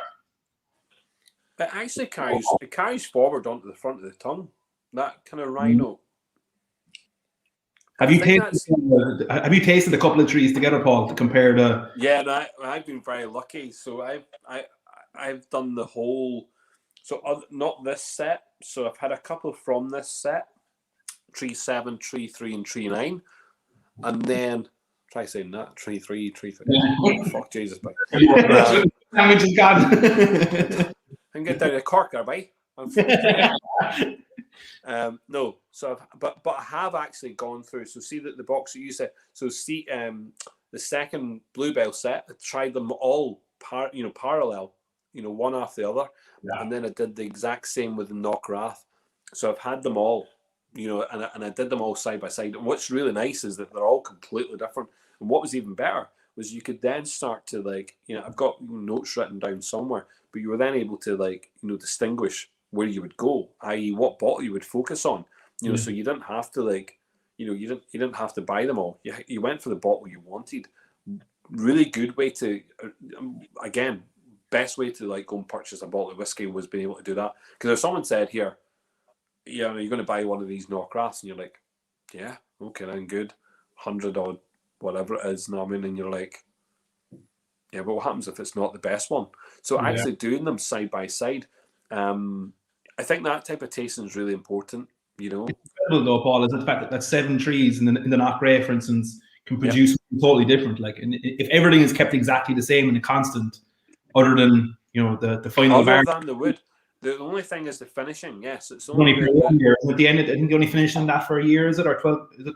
I can't remember how long. It's not in there for long. So everything up until that point, everything up until this point. So we're using 7 different trees, 7 unique trees. They are something like, what did he tell me? It was like 30 meters apart. Yeah, they're not far apart from each other. These trees, they're big trees, not far from each other. They've all been taken down, and each tree creates barrels. Yeah, whatever it is, and that's it. The whiskey goes in there, and that becomes tree 1. Then there's tree 2, tree 3, tree 4, and they are bottled like that. And each and every single one of them, up until that point, it's exactly the same liquid. There's no deviation, nothing at all. The only change is that piece of wood. And look, there's a big conversation about terroir and about this whole, fields and all these things. Listen, laddies, I'm still convinced 100% that is a very good argument. Terroir is a very good argument, but the casks are huge influences, massive. I don't fucking care what goes on elsewhere. Casks are making a massive impact on the taste of the liquid. It's actually it's almost like that. It's the distillery just kind of proving a point, really, isn't it, with this release? Yeah, very, very much so. And it's really, really nice to see. I don't think that they expect everyone to purchase all of the trees at the time. It's a lovely collection, but, it becomes a very pretty collection. But actually, I think that they expect people to have 1 or 2 to be drinkers, and I think that having those, having those tastings where you can taste them all together, then you could pick one. There was one, I'm trying to remember. It was one of the Bluebells. I can't remember the number off by heart. I'd have to go and check notes and stuff. But it was like, I don't know if you ever had this, but it's like a chili kind of strawberry jam. Like a strawberry jam, but it's got like a proper kick in it. And that's what it was like. It was thick, it was spicy, but it was strawberry jam. It was like yummy. It was, and I was like, I need that one. And then I was like, but I need this one. This is more vanilla. There's not strawberry. It's real vanilla here. I think you've my September lesson plan sorted here, guys. We have a few weeks of this where we can go through each week, different tree. And I suppose the get into terroir if we want. Declan, do you know what? You're saying that with a grin on your face. But I'm going to tell you something, and this is no word of a lie. So specifically for Belfast Whiskey Week last year, we did a couple of experimental caskings, and we used for I suppose blasphemy, but I used virgin Hungarian oak casks, and I used seasoning. Before I touched it with the whiskey, I used seasoning. So I used Iron Brew, I used WKD Blue, I used gin, and I used rum. And they were the seasonings. And I kept the liquid in there for a good number of weeks. Okay, then decanted. Okay, tasted a little bit from each, and actually had changed the tasting profile of each one of those liquids. And then I put in Buckfast. and again went for a second seasoning. So used Buckfast as a second seasoning, decanted. And then the third element then was the whiskey. And the whiskey went in there. But each one of those flavours imparted into the whiskey. So the Iron Brew and the Buckfast imparted into the whiskey. Same with the gin and the thing. So what I could say to you is, and which is quite interesting, if you were to create, and I'm not saying barrels, but if you created something of different wood type and put the same liquid into it, and it doesn't have to be alcohol for your students, by the way. I think, I'm saying I used Iron Brew, but I'm thinking you might want to use something which can sustain itself in wood for a period of time without becoming, off, without it, Yeah. so really something high sugar content, potentially, really high sugar content, and it not be destroyed, and then do a very small taste sampling. Very small. Potentially there's something there, because I think actually you will find that each different wood will impart differently into the liquid. Obviously, it works really well with spirits, and you really don't want to get your kids drunk. But it definitely works well with with like a gin or a vodka, or will work well with white spirits, or indeed like new make whiskey. So yeah, interesting. I know you're saying it with a smile, but actually, I told you that the Iron Brew coming out of the Hungarian oak, it was flat. Oh no! Actually, it was in there for about 3. It was still fizzy. You know what I mean? It came out fizzy. It didn't lose the fizz. Same with the WKD. I thought the fizz would be lost in the barrel, but it didn't. It came back out fizzy, and I was like, okay, I need to try that. That's something I have to sample now over the summer now. Something I have to think about. I think it'd be good fun. Okay, or someone's even like complimenting it. Okay, I'm really liking this. I mean, it is really good. So single pot still, not everyone's a massive fan of single pot still. Irish whiskey drinkers, yes. People outside of Ireland not understanding single pot still, maybe not so. So I really like that. That's good. Here we go. You need to get off the teeth, Paul, and into the blender. You need to get off the teeth. What's that mean? Paul, and into the blender. I have no idea. Robert is now drunk. Official. And someone from Lurgan would definitely buy the bottles of whatever this would be. Of course, Michael, and they were. They have it on tap, that Buckfast stuff. Yeah, and Lisa, yeah, you've enjoyed it more as it's opened up. I'm noticing that the more I'm going back to this to drink, I'm really, really just enjoying it. Oh, right, okay, I get it now, Robert. Right, I get it now. He's talking about my dental clinic, right? Okay, I get it. Okay, right. I wasn't in that frame of mind at the moment. Okay, I was not, just like Declan's not thinking about teaching. We're not thinking about real life there for a second. Get off the teeth and into the sun. Nah, I'm all right. No, I'm all right. Lurgan Champagne, Buckfast on tap. Indeed, Stevie. Indeed. I believe it's a speciality down there. So yeah. But yes. Listen, I hope you enjoyed that one, guys. I hope that was that's nice. And Aaron, I think that going back to this, obviously first release, a little bit more expensive what we're purchasing those other bad boys for, so this became quite collectible quite quickly. Yeah. And obviously went up in price, Just a comparison there, Paul. I've had the 3.6 over there, and I found the 3.7 a little bit of a shorter finish. A shorter finish? Slightly. But could just be personal. No, I think each one of them is going to be slightly different. This one carries, I think, some really bold flavors. There's brambles in it or something. There's some really nice, kind of hedgerow kind of flavors there. But yeah, potentially could be deemed as being quite short. No, I wouldn't say short, but just shorter. Shorter. Yeah. Not as long as you wanted it. to be. Yeah. Brilliant. And here, Josh, obviously with the wee man Aaron's out there, do you head out to America as well? Or are you based? Oh, well, no, I haven't been to visit yet, but it's on the to-do list. I'm trying to get him over because like the Bourbon Trail is fucking phenomenal. It really is cool. Like for any whiskey lover at all, or any non-whiskey lover. Like my mother came over last Christmas and we went down to Maker's Mark and we did the Will Distillery. It's fucking great days out. Like these are small little family run, the same size as a fucking, I don't know what, to be smaller than any old little kind of super value. And it's fascinating, you know. But the one there in the Will Distillery, I think they had 25 employees on site and 23 of them are from the same family, you know. Wow. Yeah, just really cool, you know, and really cheap. It was like $10 to do any of these tours. So I'm trying to get him over to do a full day out on the Bourbon Trail. That'd be cool, like, wouldn't it? 3 weeks to suffer afterwards. I was too young. When I was in the States, I was too young for that. I mean, I was 21. No, was I 21? 20? Was I 20? I might have been 20 or 21. I can't remember.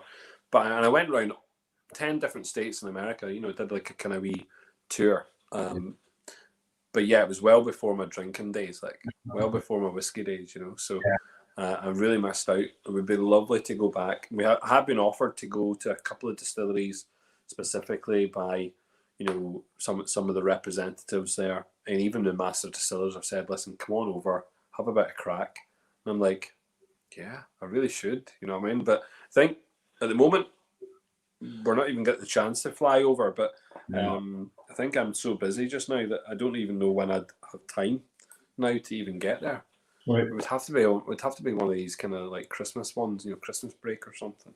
It's funny to see there's a pile of you know, a lot of new bourbons popping up all over away from Kentucky. It's very interesting to see. They're really getting going. It's really cool to see. There's the Breckenridge guys over in Colorado. There's up in Chicago. There's FEW. And it's cool to see them kicking off. You know. You know what? Fun enough, like we drink in the club. We drink whiskey from absolutely everywhere. So we've been following so many of the distilleries. We actually had the Colorado Breckenridge stuff a couple of weeks ago. In fact, you know, tasting. Balcones obviously down in Texas. You know, but even on the East Coast, there's so many rye productions there, isn't there? And it used to be the capital of Pennsylvania. Was it capital of rye production? So yeah, I think it would be nice to go over and spend some time in that kind of zone, you know.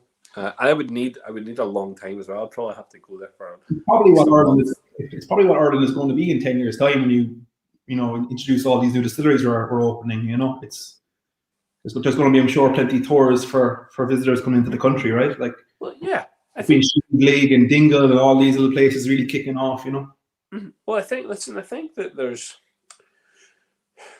I think there's been a marked change in the way in tourism, for example's sake. I think a lot of people had looked at Scotland, you know, over the last 20 years and gone, what is it that attracts people? What's people attracted to? They're attracted specifically to a very beautiful country. There's lots of history in Scotland, isn't there? There's lots of history, castles, you know, beautiful scenery, Golf courses, and then you've got the whiskey. But what comes with the whiskey is those fabulous visitor attractions. The distilleries are attractions, you know, and they have a kind of pull. So there's two things. One, they've got whiskey enthusiasts who want to come and drink whiskey and they go to the attractions.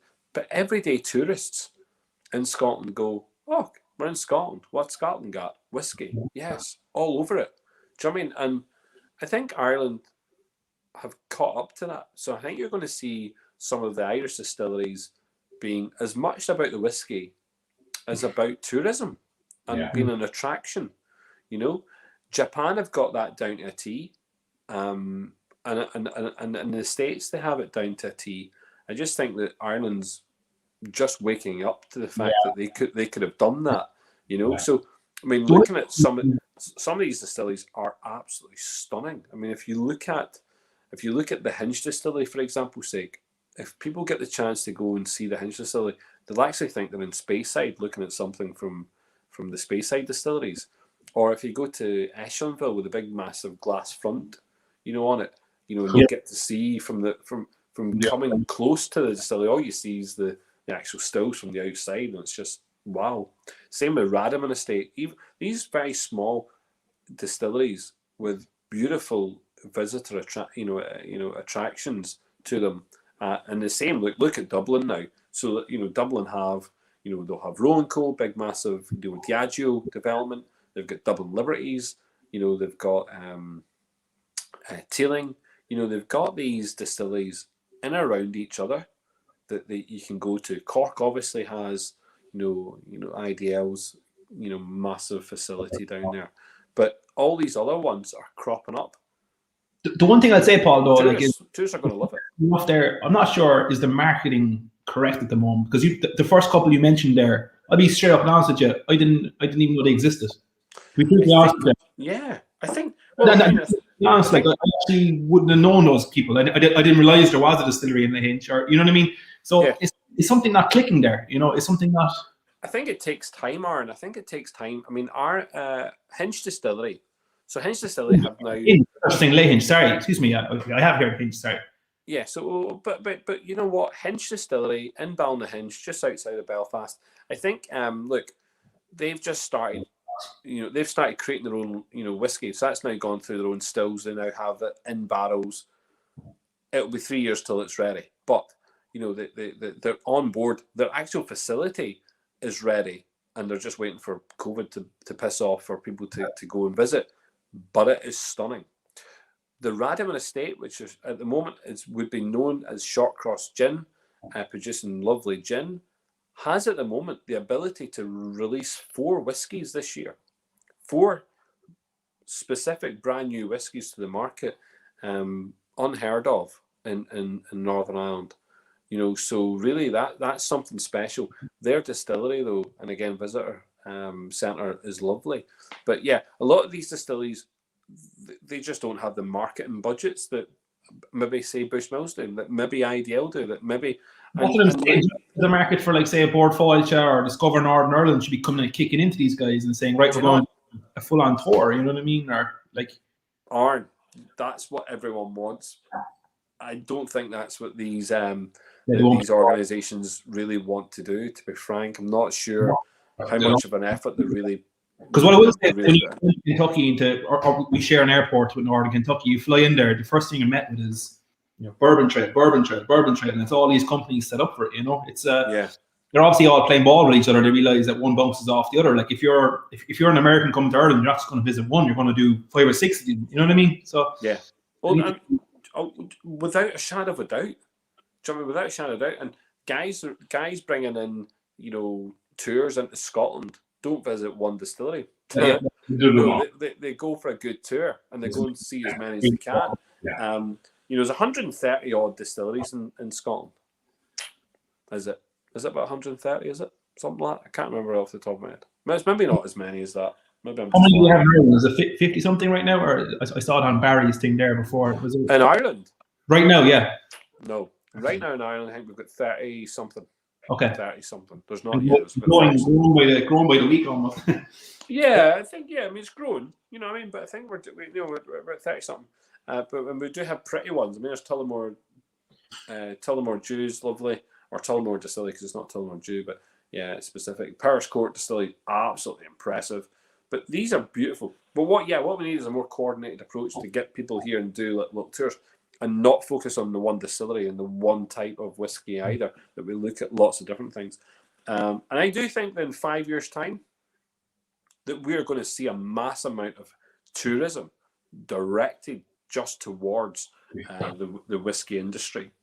Look, lads, number 8, Blue Spot, 7 years old, Madeira cask finishing, 58.7%. This is 7 years old. I mean, Jesus Christ.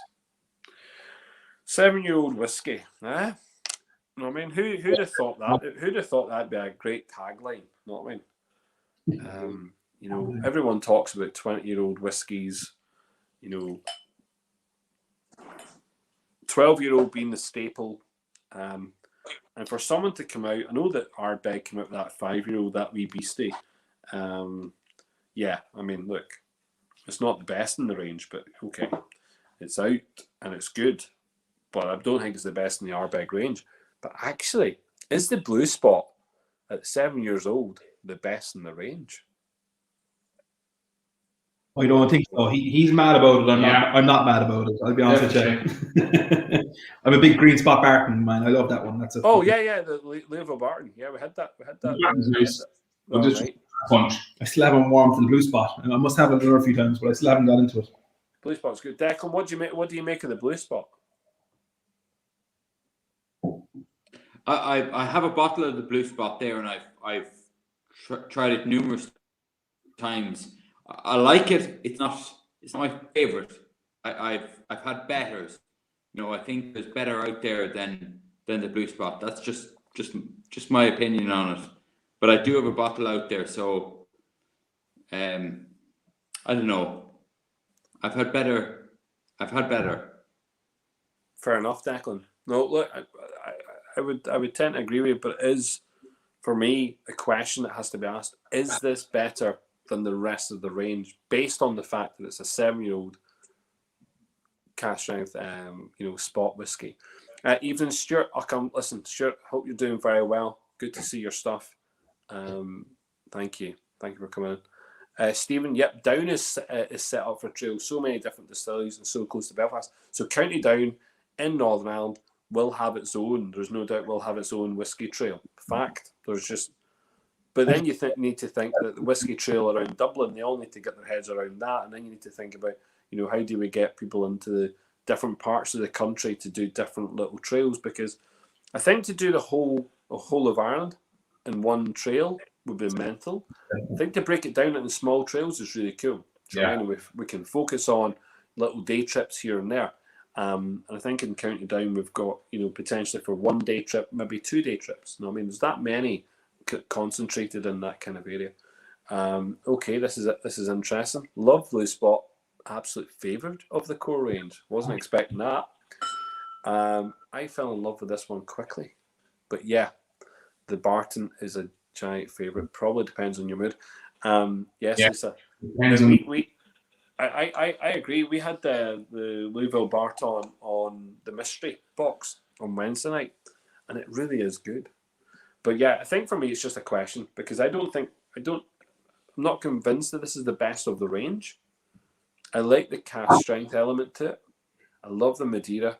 I like the way it dries out in my mouth. I really like that. It's got a lovely finish to it. But yeah, I just think the question needs to be asked, because a lot of people will. I just think for them to come out and say it's a 7-year-old whiskey, you know what I mean? And it just puts a very, very strange question to every other distillery out there about to create pot stills and release at a younger than 7 years old. When it gets to 7-year-olds, is it going to be as good as this? Because there's no doubt this, but even if it's not the best in the range, it's a good whiskey. Sorry, Declan. Sorry, I think there's a lag there. Have you tried the Whistler 7-year-old from Boan Distillery? Yes. A cracker. Yes. It's a cracker. I have indeed, Declan. Thank you very much. Yeah. And yes, do you know what?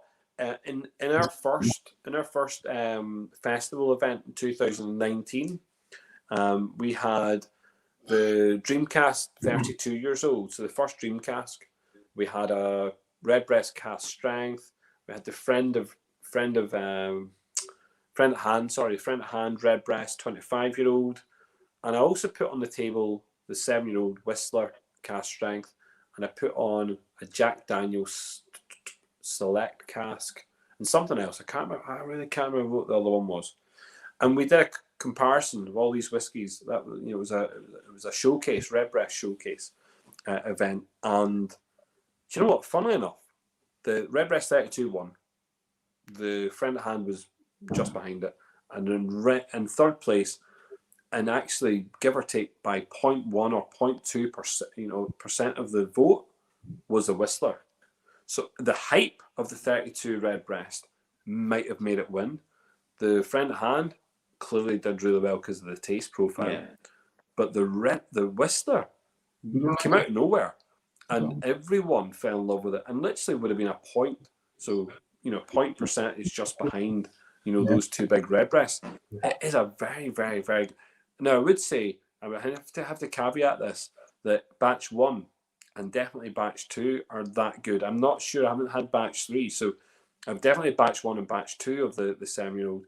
I haven't tried batch 3. But I would definitely say if people came across a batch 1 and batch 2 anywhere, buy it.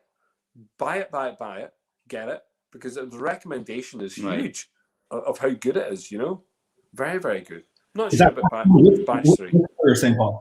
Sorry again, Aaron? Is that the batch 1 of Whistler or batch 2 you're saying of Whistler? Yeah, so the Whistler 7-year-old cast strength, there's been at least 3 batches. There might be on a 4th batch, I'm not sure. It tells you the serial number, so the serial number starts and it gives you 1, and it gives you 2, and then 3. So batch 1 and batch 2, unreal. It's such a good whiskey. Well, 7 years old. Actually won a bottle. It beats this. Yeah, I agree with you. And I actually won a bottle in a lotto. I was 2nd or 3rd place in one of the online lottos, whatever. I was kind of disappointed. I was like, fuck it, that's only another bottle now to kind of take up a bit of shelf space. And I cracked her open and I was absolutely blown away, man. Yeah. I tasted the Whistler over in the States. There was a couple of bottles came over. I can't remember which ones exactly they were. And it weren't gone in them, but that stuff was magic. Magic. Like, I think it's a €75 retails for it. It's magic. Yeah. Oh my God, cheap, like. Yeah, very cheap. But again, that's the whole thing. I mean, it needs to be price point properly. I mean, you wouldn't, for a 7-year-old whiskey, you're not going to pay crazy money. So it had to be the right price point, surely. I mean, has to be the right price point. I think this one. I mean, what was it coming in at around about £90 to £100 for the 7-year-old Blue Spot? So maybe it could have come in a little bit cheaper. I'm not sure, but it's definitely, for me, it's a very good whiskey. I really like it. Listen to the last one, number 9. Oh, someone's talking about that. Sorry, 2 seconds. It's incredibly smooth for a cash strength. Yes, it is. Connor's talking about the whiskey trails. There you go. Waterford, Blackwater, Gortonore, W.D. O'Connell, and yeah, Middleton, Clonakilty, WCD, and Cork. There's plenty of stuff in the South Coast. There really is. There really is, obviously. Listen, the last one, I actually have the bottle still here with me, which is the Redbreast. This is the small batch, cast strength, but batch number C. These went out to the States. You could only buy them in the States, didn't go anywhere else. So this one had to be brought backwards. 252 bottles of it. Yeah. Comes in at 59.1%. That's a lot of alcohol, like. It is. Yeah, 59.1%. So I'm just kidding. What I actually think was the reasoning behind that, Paul, where they sent it to be a US exclusive? Was that just pure marketing kind of, or? Oh, do you know what? I think they were being very fair. I think up until this point, remember, all of the dream casks were only available on the website, and only available really to Irish and UK customers, really. Am I right in saying that they went to particular distributors too, right? So each batch had a different distributor for kind of like, that were obviously loyal customers throughout the years, right? There was like K&L and Blackwell's or something like that. Right? Yeah, so this one's Blackwell's Wine and Spirits. This one, so you actually have 4 different batches, so A, B, and C. But from those 4 batches, you have a total of, I think it was 12 or 13 different releases. Yeah. So yeah, I think it was a good nod. I think it's again not a lot of bottles, So even though there was 12 sets of 250 odd bottles went out, that's not a lot. Yeah, it's not. No, yeah, you're right. That is nothing, absolutely nothing for the whole of America. Right. Come on. So I think that to be honest, I think that's yeah, I actually think it was a very small run, and I think that it was a nod to the fact that Redbreast was starting to grow in America. That some Americans were getting a wee bit tired of the fact they couldn't get unique releases in from Ireland. So remember, at this time we've already had those Dreamcast releases. Yeah, I just think it was a nice nod, and I don't think anyone in Ireland really cried about it either, because I think they realised, oh, well, do you know what? If we can get ours here and they can get theirs there, well, that's interesting. You know, we're not going to cry over that. Which small batch is it? Have a sample of the GBOD within arm's reach. So it's the so it's Redbreast Small Batch C from Blackwell's. So it's Batch C for Charlie. Blackwell's Wines and Spirits. 14 years old, 59.1%. And again, it's premium. You know, we're looking at these premium whiskies, and I'm thinking to myself, you know, what do we put in here? This is because you can't get it in Ireland. I thought, you know, let's open one of these.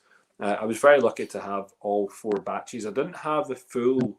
I don't have the full 12 or 13 bottles, by the way, but I was able to get, you know, some of the batches, which is nice. And yes, Lisa, probably throwing your bone potentially. I don't know. I think that there's been a big push in the States now with Redbreast. They've got their own small batch cask strength release, which is nice. That went out, you know, pretty extensively across the States. You'll see them in a very light blue kind of box. So if you're in the States, you'll be able to pick them up. In around about $100, I think, something like that. You know, not overly expensive, but Yeah. Have you tasted one, Paul? no. But I have a bottle now. I managed to get one back to me. I will be opening it with our whiskey club. I'll be doing a tasting with the club itself.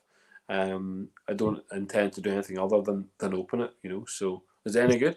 Oh, I actually haven't tasted it. I have a couple of bottles sitting over with the missus. I made her go buy them. So I'm going to back into them. But then I will look forward to it. Like, to be honest, I'm a massive fan of Redbreast. Yeah. You know, and I thought, can't do a tasting without a Redbreast, can we? Like, surely. No. But yeah, that smells great.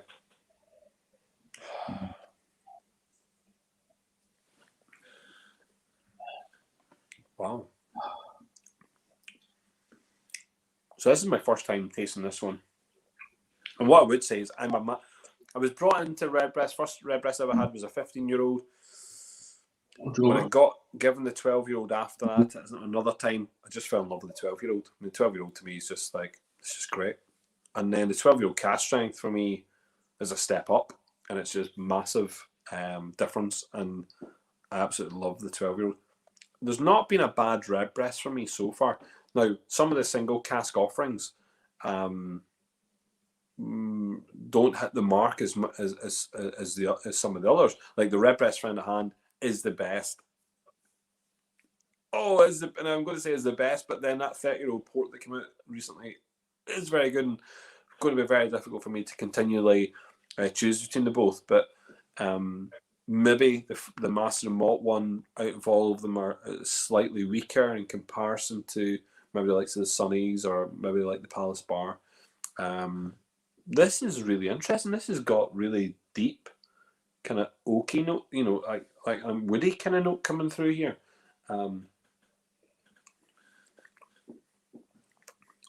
Some spice on it, like a lot of spice on the front of the tongue.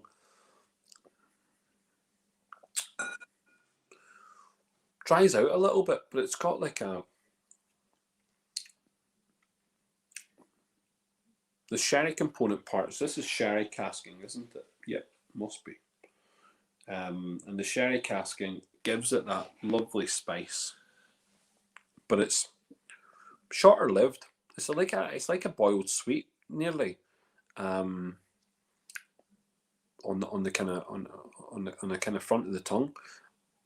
A little bit of creaminess, but lots of spice. There's a lot of spice there.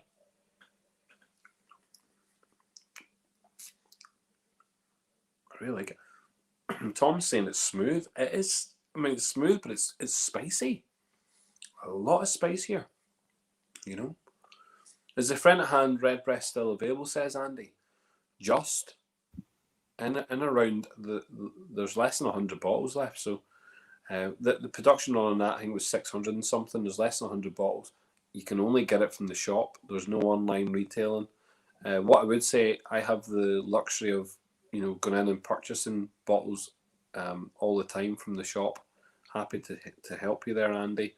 But and sorry, Martin, we are drinking the We're drinking batch C, small batch Blackwell's wines and spirits, 14-year-old, 59.1%. I mean, do you guys think it's smooth? I think it's really spicy. It's very spicy at the start, and it finished off with a creamy finish. Creamy, isn't it? Yeah, I did say that. It's got a creamy finish. I think it sits really well in the mouth. You liking that, Declan? Slight lag, it's okay. So much it's gone about 5 minutes ago. Gone. 50 mils gone. Jeez. Declan, cheers. School. Declan, Declan, you're my type of drink. I still have some though. I still have some of. Ah. I still have. I still have a wee drop of other stuff. That's okay then. That's okay. That's all right then. I mean, look, I think the reason why we do these tasting kits as well, I don't know if you guys buy tasting kits from anywhere else. I don't know, I'm not going to preempt that. But what I would say is I think we're the only festival specific that puts out 50 ml samples. And that's for good reason. We want people to drink it and to keep and go back to. Yeah. Because I don't think I expect people to drink the full amount. I expect people to have a lovely wee drink there and then and go back to it, and try again. And that's why we do that, because in a bar, you'll get a 25 ml sample or a 35 ml sample, depending where you're drinking. And if you're doing a live tasting with someone, you'll probably get maybe even less than that potentially, at your tastings. And you'll get less than that in the distilleries because they'll give you smaller samples. But I think for us, and one of the requirements that we have when distilleries and brands take part is that I want to say, well, listen, particularly because we're doing it at home, we want people in safe environments. We want people to have fun, which means drink it, enjoy what we're doing here. Yeah. And then go back to it and go and enjoy it. So, there's not a requirement, I don't think, to drink 950 ml samples in a go. Quite the opposite. Let's drink them in moderation. Just to be fair, to jump in there now, I skipped the Blue Spot tonight because I've had it numerous times before. Fair play. So I skipped the Blue Spot because I have a bottle. I have a couple of half drams left. So we're not all. It wasn't all madness, to be fair. Well, that's good. That's good. There's one of us in this group has drank all 9 clean dry, and one hasn't. I wonder, could they pick out which is which? Josh is on it. Good lad, Josh. I fucking love it. They're good man. Good lad, Josh. You know what I mean? As long as your breakfast is ready for you in the morning, you'll be sweet. I'll see you tomorrow. You're working tomorrow? No, Jesus, no. I wouldn't mind, and he's a pilot as well. Oh, he's a pilot? Wow. Ground yourself, Josh. Keep yourself on the ground. Absolutely brilliant. So yeah, Stephen makes a good point. Like the Palace Bar and Sonny's both come out over the friend at hand for me, but only just. See, that it is interesting because a lot of people have these, taste buds, and the Palace and the Sonny's both above the friend at hand. I think it's so interesting. I have done so many back-to-backs, and I think I did the Sonny's. No, I did a Redbreast 20-year-old. So I did the 20-year-old with a friend at hand, and did I do it with the Sonny's that time? I've done what I tend to do with the Redbreast is try and get as many together as possible and do back-to-back and let people decide for themselves. It is very important, because sit on their own, like tonight, this is good. This is really good. But this next to another 3 Redbreast, what's better? And it allows you to pick out your favorite Redbreasts. It allows you to score them a little bit better in your head, and then you can go and buy the one you want. So I know what one I buy more of. Like I know I buy more of the Friend at Hand. I know I buy lots of the 12-year-old cask strengths. Batch 116, I will go and buy. I don't care. I just go buy as many of them as possible. At one point, I think about 20 of them sitting. They are. That has to. If that's not in the cabinet, it's not right. I mean, it's it's super. Thank you very much, Colin. That's very kind of you. Most of them would give 17 or 17 and a half to 20 mils. Yeah. And just all you need to do is just look at the price points. That's all I'm saying. Just look at the price points. Well, just on the Redbreast, right? Yes. I've managed to have the Palace Bar, the Loop, and I've never had the Southern Alloys. How would that fare out with the rest of them? What the Sun and Malloys? Yeah. No, I think for me the ones that have let me down are the Master and Malt. That was just a wee bit weak for me. I think you have to ignore the 30-year-old port as a separate entity because it is. It's not the sherry the sherry notes that we're all expecting. It is port and it is different. And I would say it could easily be the best Redbreast produced potentially. Really? Really. I would say that the Dreamcast, the 28-year-old Dreamcast is something special. And again, follows in a similar kind of vein to that one. And with the 27, there's something there. When it comes to the other single casks, you're talking about mild differences in terms of flavor profile on the likes of the Palace and the Sun and Malloys. The Temples there as well, which sometimes the problem here is that the age differences, because actually you then get, there's a lot of sherry forward driven Redbreasts. You're going to see coming forward from Redbreast single caskings, you're going to see bourbon sherry, bourbon initially and sherry influencing sherry casking. So we are going to go and see some stuff. But I think for me, I mean, I go down easy. I mean, I could pinpoint where I go. I am Friend at Hand. There is no doubt I'm Friend at Hand.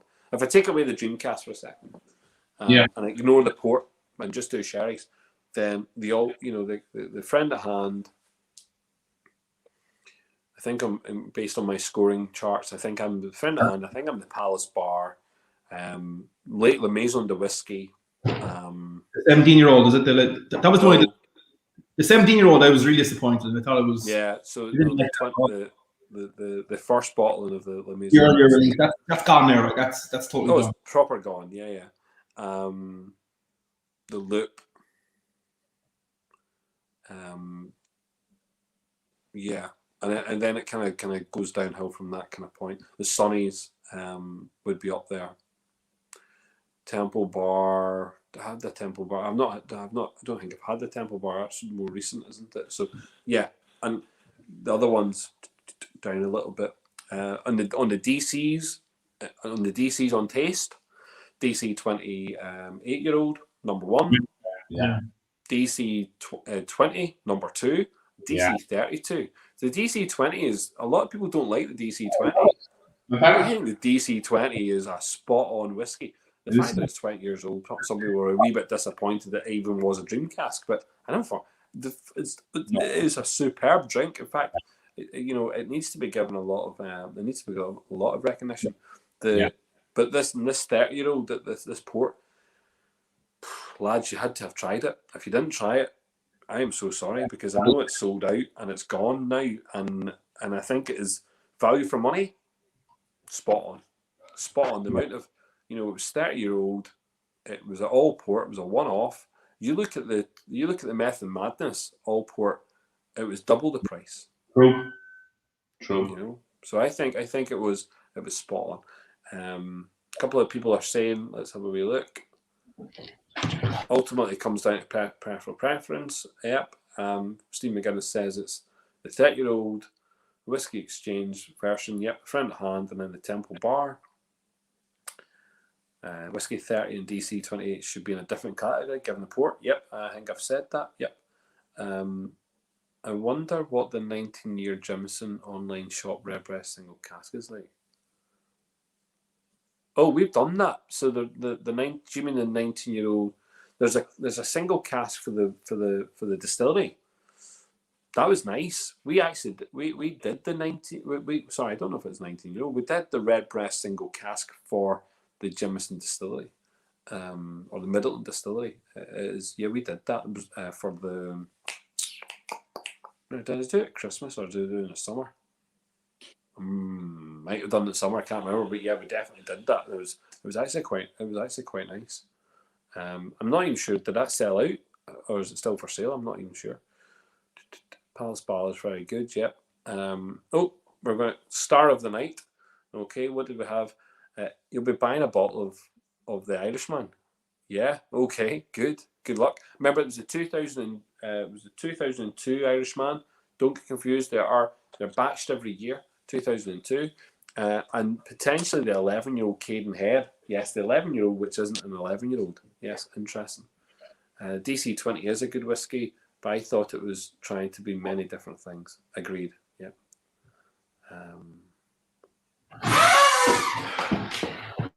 And there we go. So 28-year-old Method Madness and 20-year-old the Whiskey Exchange 30 Redbreast is probably two of my top 5s ever. Just not Irish. They're on a different planet for me. There you go.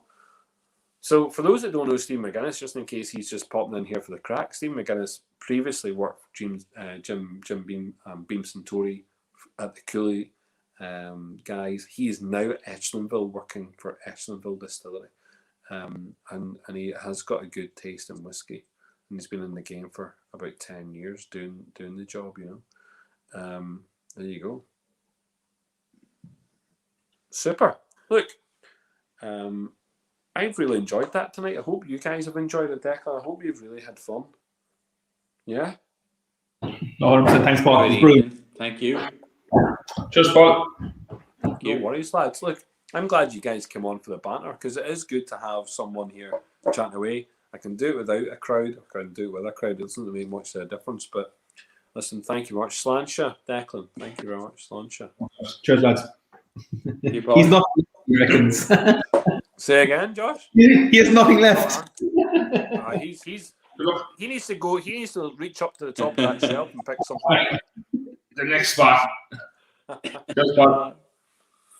Listen, lads, you can stay on for a second if you want, but I'm just going to talk about a couple of our wee things. So listen, that was the last tasting for Paddy's Week. We're going to release. So if people are watching this and they're staying on a wee bit longer, we're going to be launching tomorrow. So tomorrow's Sunday. So sometime Sunday, probably Sunday afternoon, Sunday evening, we're going to launch some early bird tickets for the festival in the summer. So I think that's what we're going to do. We're going to put some stuff out onto the Belfast Whisky Week page. So you'll see it. It'll link into the shop page. Yeah, just some early bird stuff just to make people think about it, get people interested. But most of the tickets will start to go on sale between now and towards the end of April. And then you'll have a period between the end of April and May to the end of May. So you'll have a whole month to purchase tickets. And that's it. We'll be shutting tickets very early this year, because the problem we had last year was a lot of people bought tickets at the very start when we opened it, and then they bought tickets at the very, very end when we were trying to close it, and they were like, we still want tickets. I'm like, listen, lad, it's going to be hard when you get bottles out to you. So we're going to try and wrap that all up probably by the end of May. And then that gives us plenty of time to get bottles shipped out and boxes shipped out to people around the world for the festival in July. So that's the plan. So keep a wee eye out tomorrow. And I'll be putting stuff out on social media to let people see what's going on. Yeah? Sound good? Thank you. Listen, thank you very much, guys, for sticking around. And cheers everyone who joined us for that session. Okay. Sláinte. Thanks, Paul. We'll see you again soon. See you soon. Bye-bye. Look.